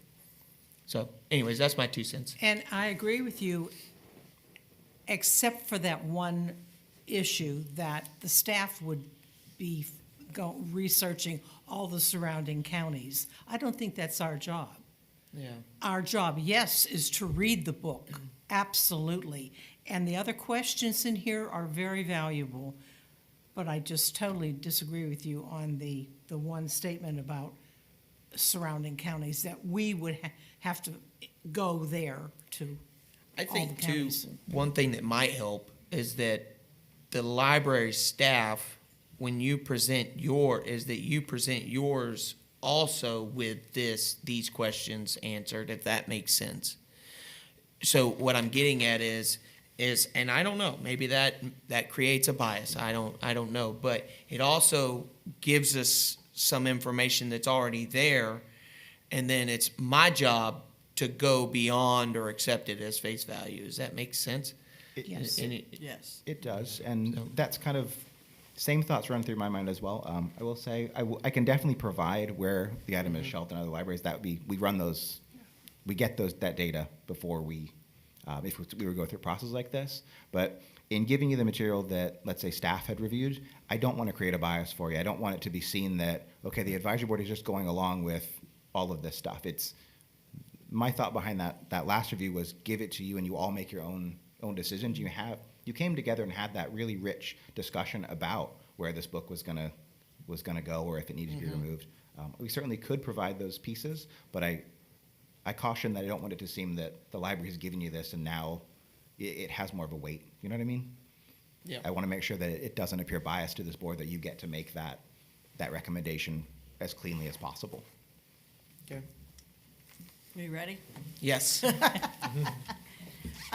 I think one of the first things I would do is change the title of the paper to review guidelines for a book on appeal to the library board and staff, or something along that line. But a review guideline for books on appeal would be the title of it, so that it's clear to the public, so we don't have the issues that we've had today. I really liked, as a school teacher who grades 120 papers over somebody's book report, that they've read a book, I like to be able to have the rubric. And I sent you a copy of a rubric. It might be good for you to pass that on, just so they have more of a clarification of the rubric type. If you're not aware of a rubric gives you like 4 possibilities, and it tells you a number 1 to 2 says that you feel this way about a book, and number 2 to 3 tells you this, the number 4 to 5 tells you that. So it gives you a way to say, it's a 2.5. Do I want to go this way or this way with it? And it's very specific underneath it. It lists, if it is a 3, this is what you feel about this book, or this is more of your thoughts. It's not telling what to think, but it's giving you something where you don't have to write out a whole answer or write out your notes, and then somebody else has to possibly input those if we're keeping these on file in any way, so that we have a book review like we're talking about for documentation. And that was the reason why I said a rubric, because a rubric breaks it down. And you'd go through, it could be all 12 of these questions, and it has that. And it's not just a number, but a number has a representation underneath it, so they know what that number represents. And then if you added at the end the questions, what is your recommendation? That would be what we presented here when we came back here about the book. What is your recommendation? But do you have any concerns? Then you could say, I gave it a 2 in this area, but I gave it a 2 because of this and this, and that would be part of your concerns, and that would be part of your overview to present at that time, instead of having to write out answers to everything and go through it. Because we're spending a lot of time reading a book, first of all, and then second of all, we're giving thought to it, and we're going to make notes as we're going, but it isn't a essay answer on every single question, which this sets it up to be. Some people are very expressive and they'll have a whole bunch to say, and some people don't want to say more than 2 or 3 things. So it works, a rubric works for both of those situations, in my opinion. The other thing is, if this is a review for guidelines for a book that's on appeal, I don't think that it is pertinent for outdated material and fiction, nonfiction material, because those are the things in-house that you would be taking care of, because that goes on the cycle all the time, because I see the librarians cycling through different books and putting on that free, it has discard on it, and putting it so people can take it home for free.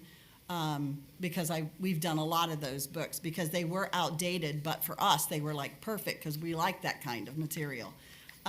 So as far as something being appealed, if this is the first appeal we've had in a long time, it's usually not on outdated material. So I don't really think that that's applicable to be on here. The other thing was, I totally agreed about doing our own research because like the chair has said, I feel a responsibility to our board that has put us in this position and trusted us, and the people that trust us. So I would want to look around, and looking at other public libraries to me, it would be like looking, what is Cross City doing? They're another small town with same kind of thoughts we are. I'm a Floridian. I'm a native Floridian, and I know my towns around. So I would pick other small libraries that are on our coastway and say, what do they have? What do they don't have? Where have they shelved it? So I think it's good to be able to use that in, again, a comparison to know, okay, this is what I feel.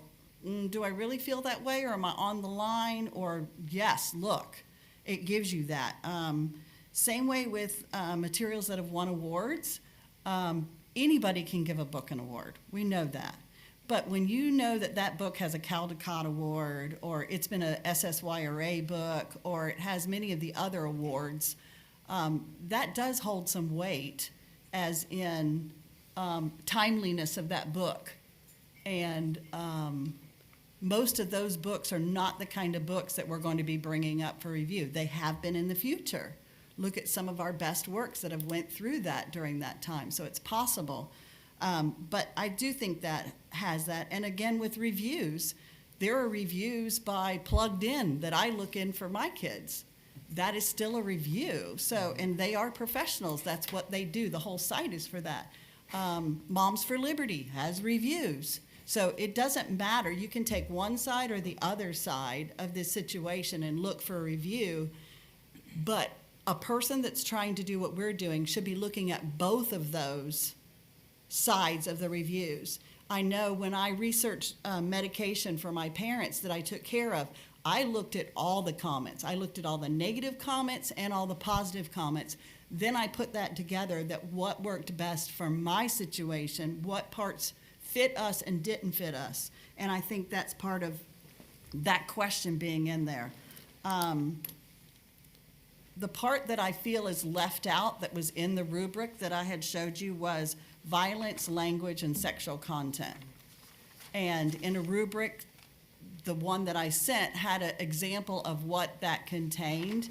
And just like the movie system, there's other systems out there where it says if it has this much, it is this. If it has this much, it's this.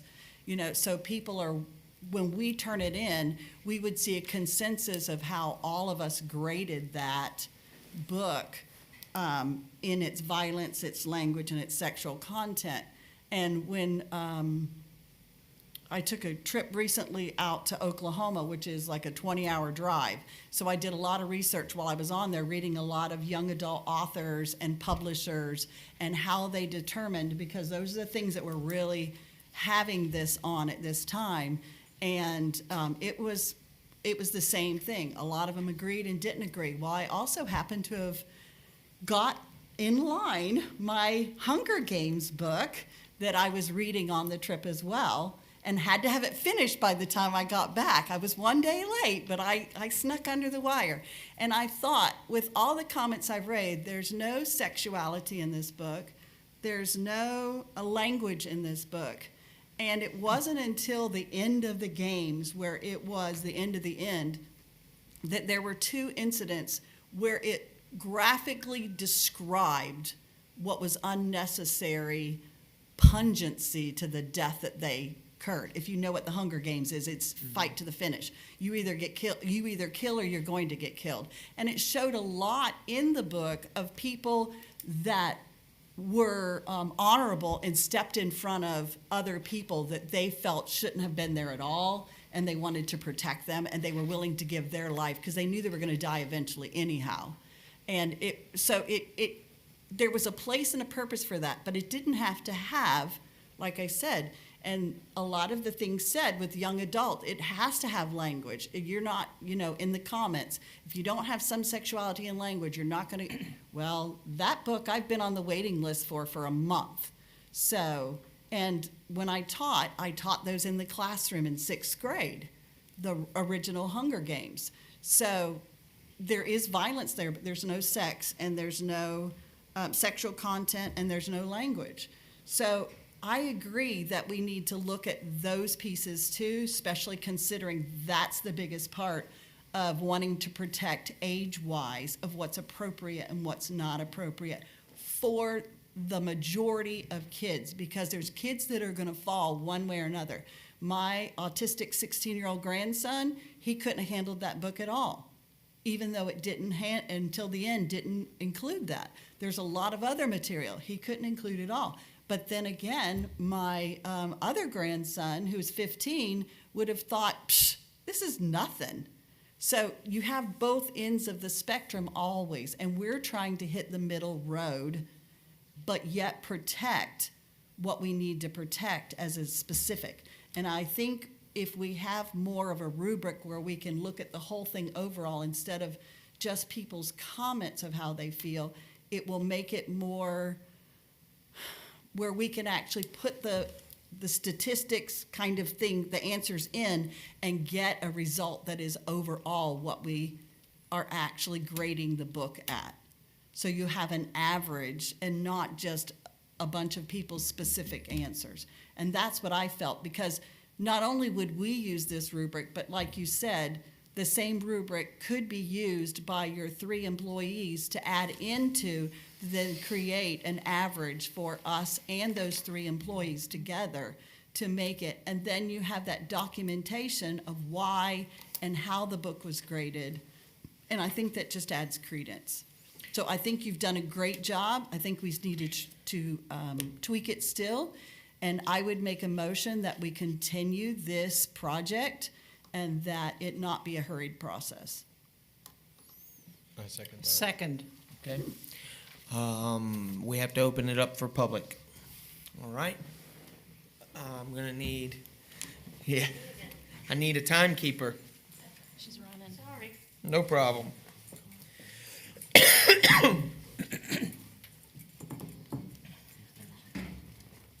Oh, yeah. All right, public, in the middle of this, I'm going to make a motion, if at all possible, limit speeches to 2 minutes with balance of speeches 5 for and 5 against. Do I have a second? Yes. All right, seeing we have a second, all in favor? Aye. Aye. Anyone opposed? No. So all speeches will be limited to 2 minutes with the balance of speeches being 5 for and 5 against. So therefore, same rules applied. If you have not done a green card, you'll have to have a green card. When you get up here, make sure you state who you are, where you're from, and then immediately state whether you're for or against the motion as presented. Then if you are not for or against and you just want to speak, that's not what this time is for. So for or against the motion as presented, and then we'll go from there. Do I have any public comment? Hello, and thank you so much for your clarification. I really appreciate that. I love everything you said. Name and where you're from. Oh, I'm sorry. sorry. Sharon O'Donnell, 20 South Columbus Street, Beverly Hills. I love everything you said. I love the idea even Are you of... for or against? I'm sorry. I think I'm for, because I really did agree with what she said. I think it's a great idea to have the rubric.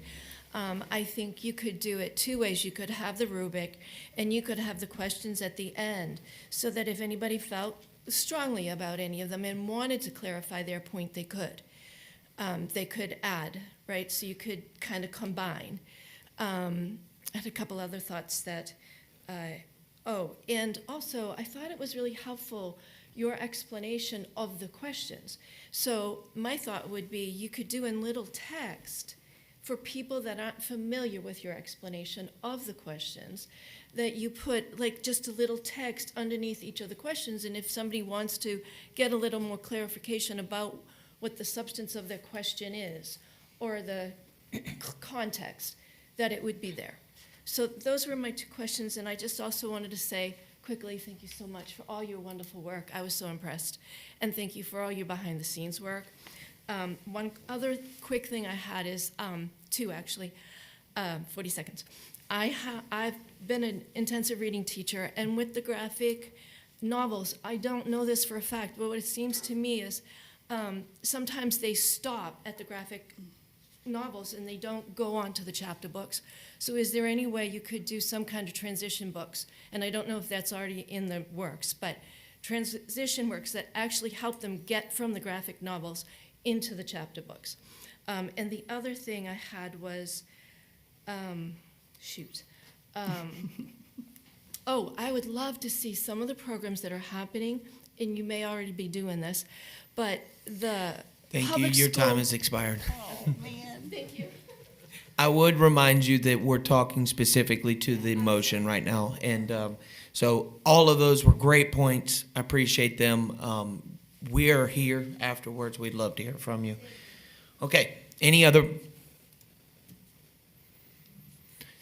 Mr. Labriola, Good state morning who you again. are and where John you're from. Labriola. I live in Inverness, and I'm going to For or against? object to the motion as it currently stands because I wanted an amendment to it because, as you recall, back last year when the objection was done regarding Jack of Hearts, one of the county commissioners, Diana Finnegan, she was unable to read the material because it was so pornographic.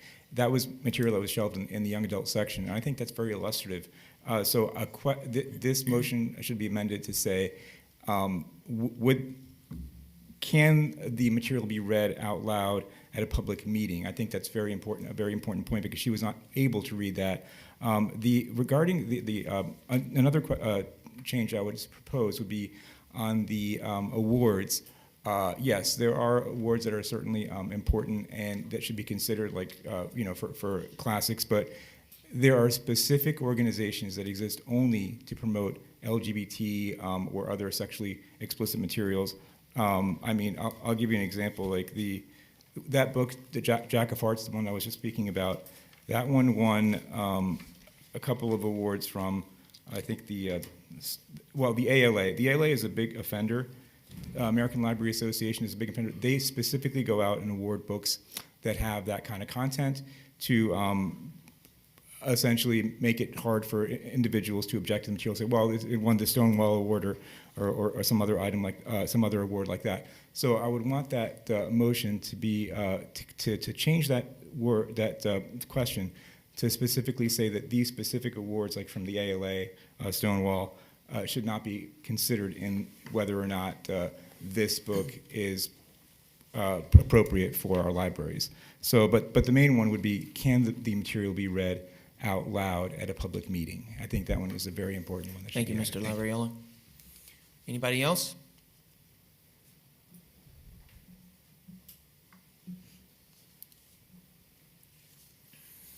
Please state your name, where you're from, whether you're for or against the motion as presented. Mike O'Connell, Floral City. Excuse me. Well, I'm against, but simply just because I would like to see a few things added to it, as what Mr. Labriola just mentioned. Also, Mr. Campbell's great comment about the question, has the book been challenged? And I might add, and or removed from other local libraries. Lenora's great idea that she suggests. I strongly recommend the question, is there violence, foul language, and sexual content, maybe even inordinate or perverted sexual language in the book. I liked what John said. Can this material be read in public? In front of children, maybe? How about just adults? I know that Jack of Hearts couldn't be read in public in front of adults. Disgusting. Will the internal, and by the way, I apologize to you because I was under the premise that this was something that people wanting to ask for an RFRF would be required to fill out. Will these findings, these internal findings, like the awards, et cetera, because that can cut both ways, as Mr. Labriola said, will that be made public at any point before the decision is made on whether to accept or reject the book? That's it. Thank you. Thank you. I would remind everyone that the motion as presented is that we essentially table this motion to the next meeting so that it's a working document. And I think that's because there's a lot here that needs some time for all of us to give the some kind of information or request or so on. So just so that everybody is understanding, okay? Anyone else? Lala Sanders, and I am for it with amendments on it, and especially, can we read it in public? Okay. Okay, and the number thing that you had was awesome on that because it relates to a lot of how other people will read it, so great point. And you did a wonderful job. I just wanted to say something about when I retired from the Citrus County Courthouse, I was employed there for 14 years. After I retired, I took a year and a half off, then I wanted to serve the public. The first place that I went, okay, so now I go to commissioners' meetings, school boards, REC, different things that I do. I was a poll watcher, very involved in debates and that kind of thing. When I went to the Friends of the Family, my first time ever going anywhere, Adam was just getting ready to, he was just voted in. It was his first meeting. I felt so uncomfortable, and I'm going to tell you why. I never went back because the person that was leading that meeting looked at me because of the questions I was saying. She goes, "Are you spying on us?" I never went back. And that we need people that are in that meeting to be vetted, people that are in those committees to be vetted, and not found supporting drag queens, feeding them money, in their breasts. That's all I have to say. Thank you, Ms. Sanders. Let me remind everyone that we're discussing the motion as presented right now. So that's a public comment time frame statement, but we're discussing the motion as presented right now. And I'll be honest, I'm unsure of what meeting, Mrs. Sanders, you were talking about, so maybe afterwards you could explain that to me. All right, anyone else?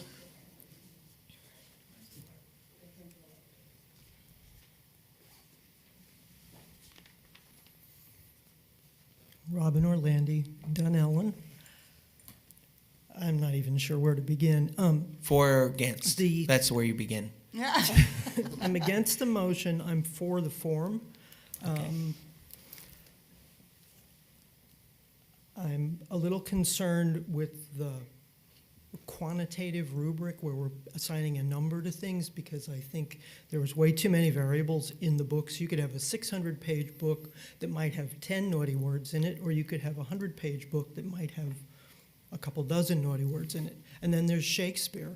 I mean, you could take parts of Shakespeare and say, no high schooler should read this stuff because there is bad language in some of Shakespeare, as there is in the good book as well. Song of Solomon, there's some naughty stuff there. So I would caution against quantitative measures. I mean, for your own purposes as a reviewer, you could do your own scale, 1 to 10. This is a 4, this is a 4, but still a couple of sentences I feel are absolutely necessary. And then to the larger question, a small group of opponents don't represent the whole community. I don't represent the whole community. My previous remark about needing professional reviews was not to exclude the will of the people, what families feel, what parents feel.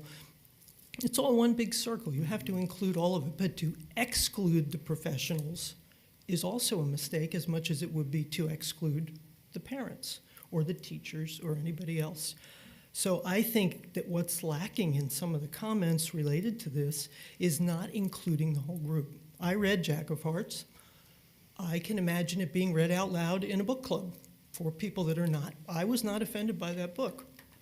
The only thing that offended me was the very low literacy level for the language. That literacy should be our concern. Thank you very much. Thank you very much for your time. I would remind that we should refrain from comments in the crowd. Thank you. All right. Anyone else?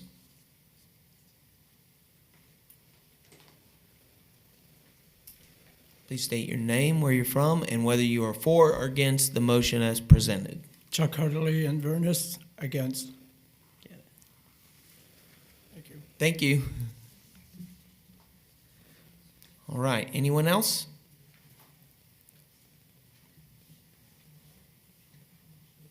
All right. Closing, open to public. Oh, go ahead, Janet. just so everyone is clear, we have 4 against and 2 for the motion as presented. I would like to ask for clarification. If I'm for it, what's going to happen? And if I'm against it, what's going to happen?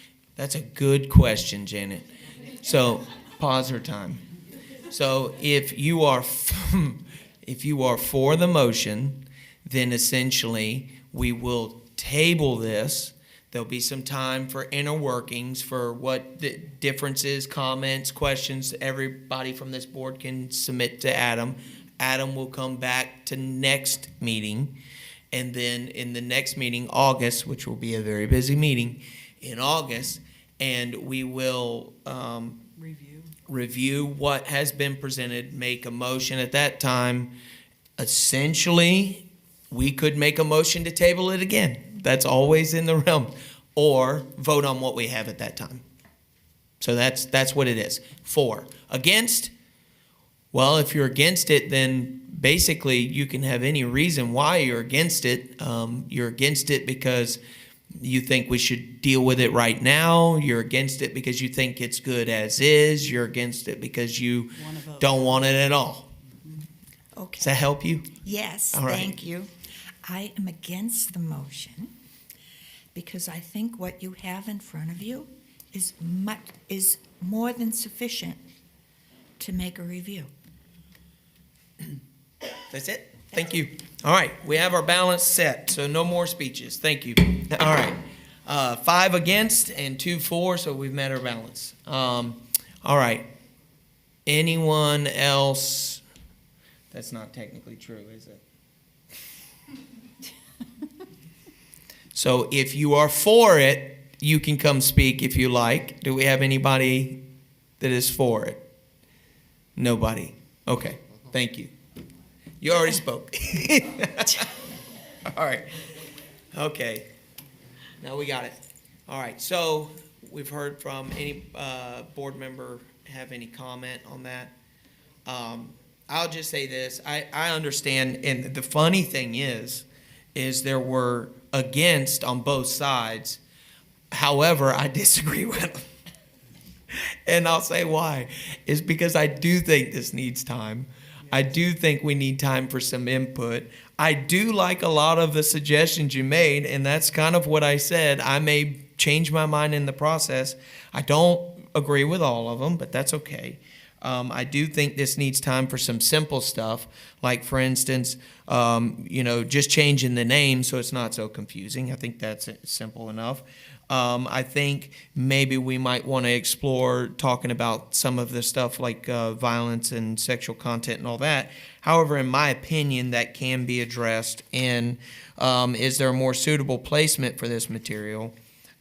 Because that placement could be, the circular file. That placement could be in another section. So I do feel like that is addressed in that. I think that could be addressed in that area. The rubric as far as scoring, I think I need some time to wrap my head around that, to be honest with you. I don't know whether I'm for or against that. Because I see both sides of it. I see where we get so potentially we could get hamstrung to that number. And then where does that number come from? I like, when you do like a personality profile, you say whether you strongly agree or strongly disagree. It's 1 to 5 kind of thing. I can kind of understand that. And if that was something on there, I guess I kind of would support that. But what I want to say is I kind of don't know where I'm at on this. So I do think we need the time to work it out. Does that make sense? Yeah, that makes sense, because I also heard from the public comments that they want to see more public. They want Right. to see what, how the decision making is going into place. I also put in here that I think, maybe having something where if we have a review that's coming up, maybe having an online form for review, or for folks to add public comment. I know that our governments do that, where if they're putting up a new bill or they're coming up with new rules, we'll say ATF is coming up with a new rule. There is an open section for public comment. and it's open for 2 to 3 weeks. And maybe that's something where we could look at what public comment is after that, while we're doing our review process. So I think we should keep going with this, because I think it's a start, and we can't go, we can't stop immediately. We can always, change course or redirection. Okay. Yes. Before I can go further with this, and I agree that it should be tabled, I want to see Lenora's rubric. That's a start point that Yes. we need to add, well, not a start, it's a point we need to add to this whole discussion. And again, that is not my personal rubric. It's a sorry. rubric I found online, looking on different libraries and different places that Right, had not- to do what we're doing, because there is nothing set out anywhere. There is no other libraries that are doing what there are some places, but there's not like you can just go online and say, how does this book go? It's not that way, because everything is so subjectional to the region, to the people, there's so many factors. And yes, the rubric does have what you just said, the 1 to 5, and it gives you that range to be able to choose wherever you fit. And then if we have, like another one of the patrons said, if we have at the end the 2 or 3 questions that go with this, to be able to voice something that you didn't fit in the rubric the way you wanted it to, we should be able to do that too.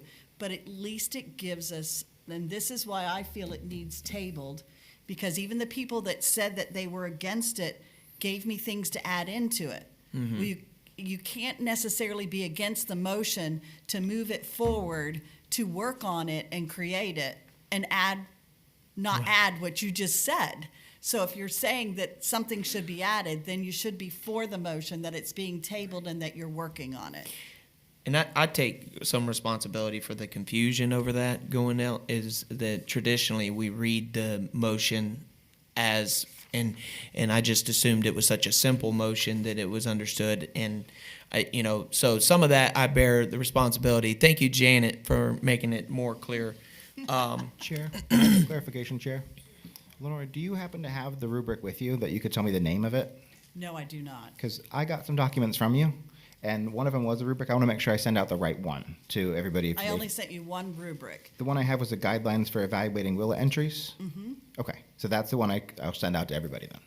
Okay, I want to make sure that I get what you want me to send out. Thank you, Director Chang. Katie, I believe, were you done? No? I'm done. I'll rephrase, it's not Lenora's rubric, But it's the the one rubric. that she found. Yeah. Thank you, Mrs. Ebbets.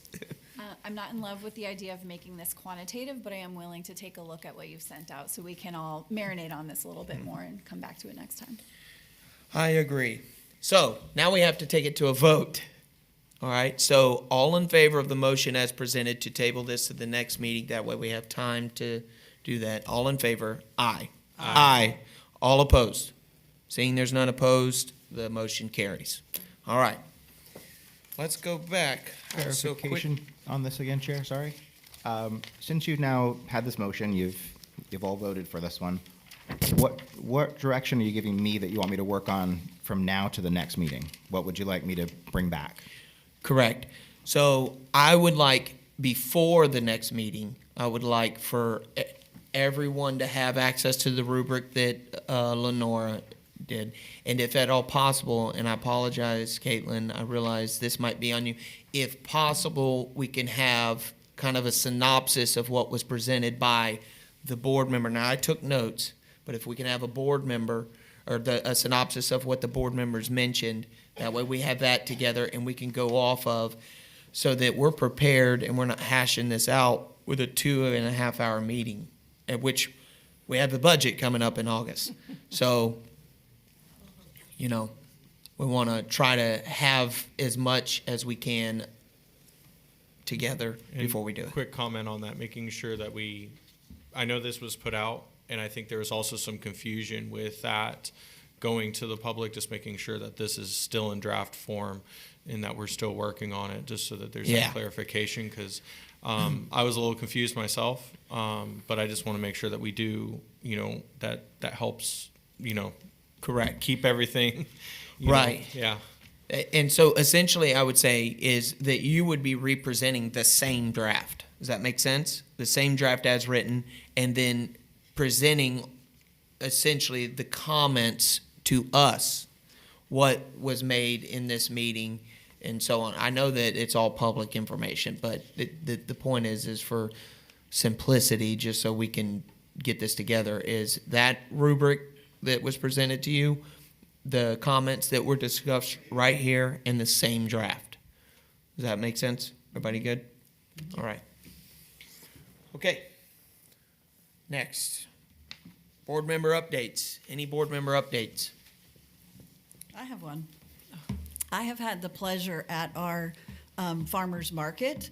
Our Citrus County Writing Guild has been having their authors present and sell their merchandise. And I thought it was just awesome that this past Saturday, it happened to be my birthday, and someone had bought me this, and it is a book, and it has all these other things that go with it. And I was just thinking, what a great example for something that could be a winner for Readers for Minutes, Simplified, or however.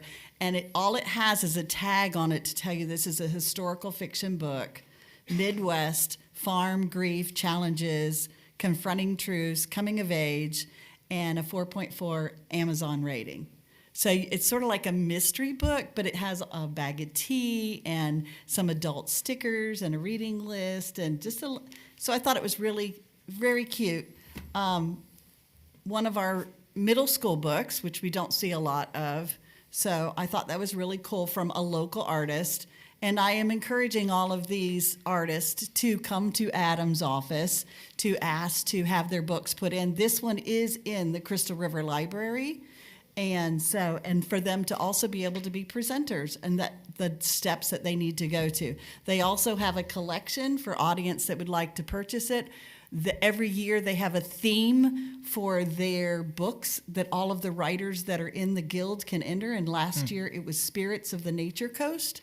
So it is poems, it is short stories, all different things. And then there was even just a children's book on manatees and the manatee in Kings Bay, and little bedtime story. So supporting our local authors is really important to me. And you have children, middle school, and adult right there. Very cool. And a gift, all from the farmers market Saturday for about $50. And where was that at? The farmers market downtown that meets every Okay. other Saturday. Yeah. First and third Saturday. So, and one of them was excited to tell me that Adam is coming to speak at their monthly meeting. And I'm like, yes, this is what we need to do. We need to connect pieces in our hometown to present. And that good job, guys, like usual.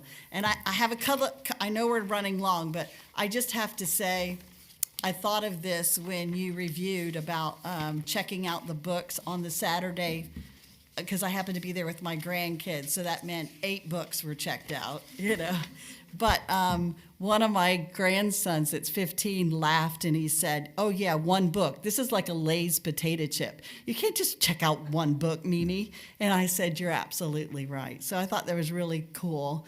And I also wanted to mention the library staff, where I take grandkids and where I teach students, because I tutor for a living, and they know the people that are regularly, and they build relationships with them.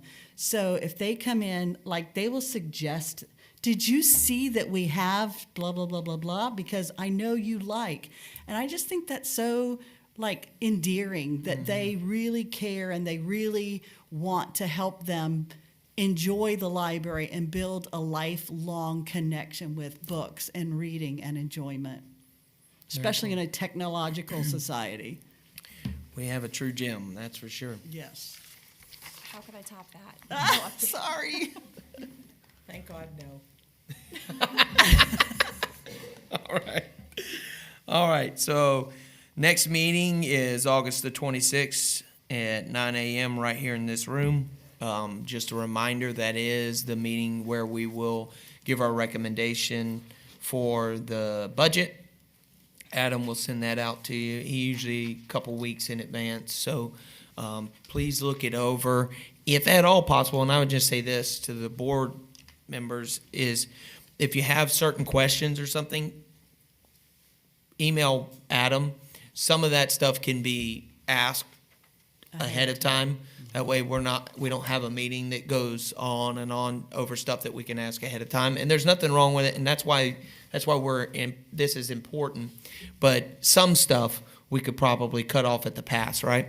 So, and he's usually pretty good about responding with that. His team is. So anyways, that's that. And we will also have what we presented. And Adam, if you need more clarification on that, I think Lenora and I can stay behind as far as that. As far as what the presentation of what we voted on. Last one. Do I have a motion to adjourn the meeting? So moved. So moved. Do I have a second? Second. All right, all in favor? Aye. All opposed? I don't want to hear it.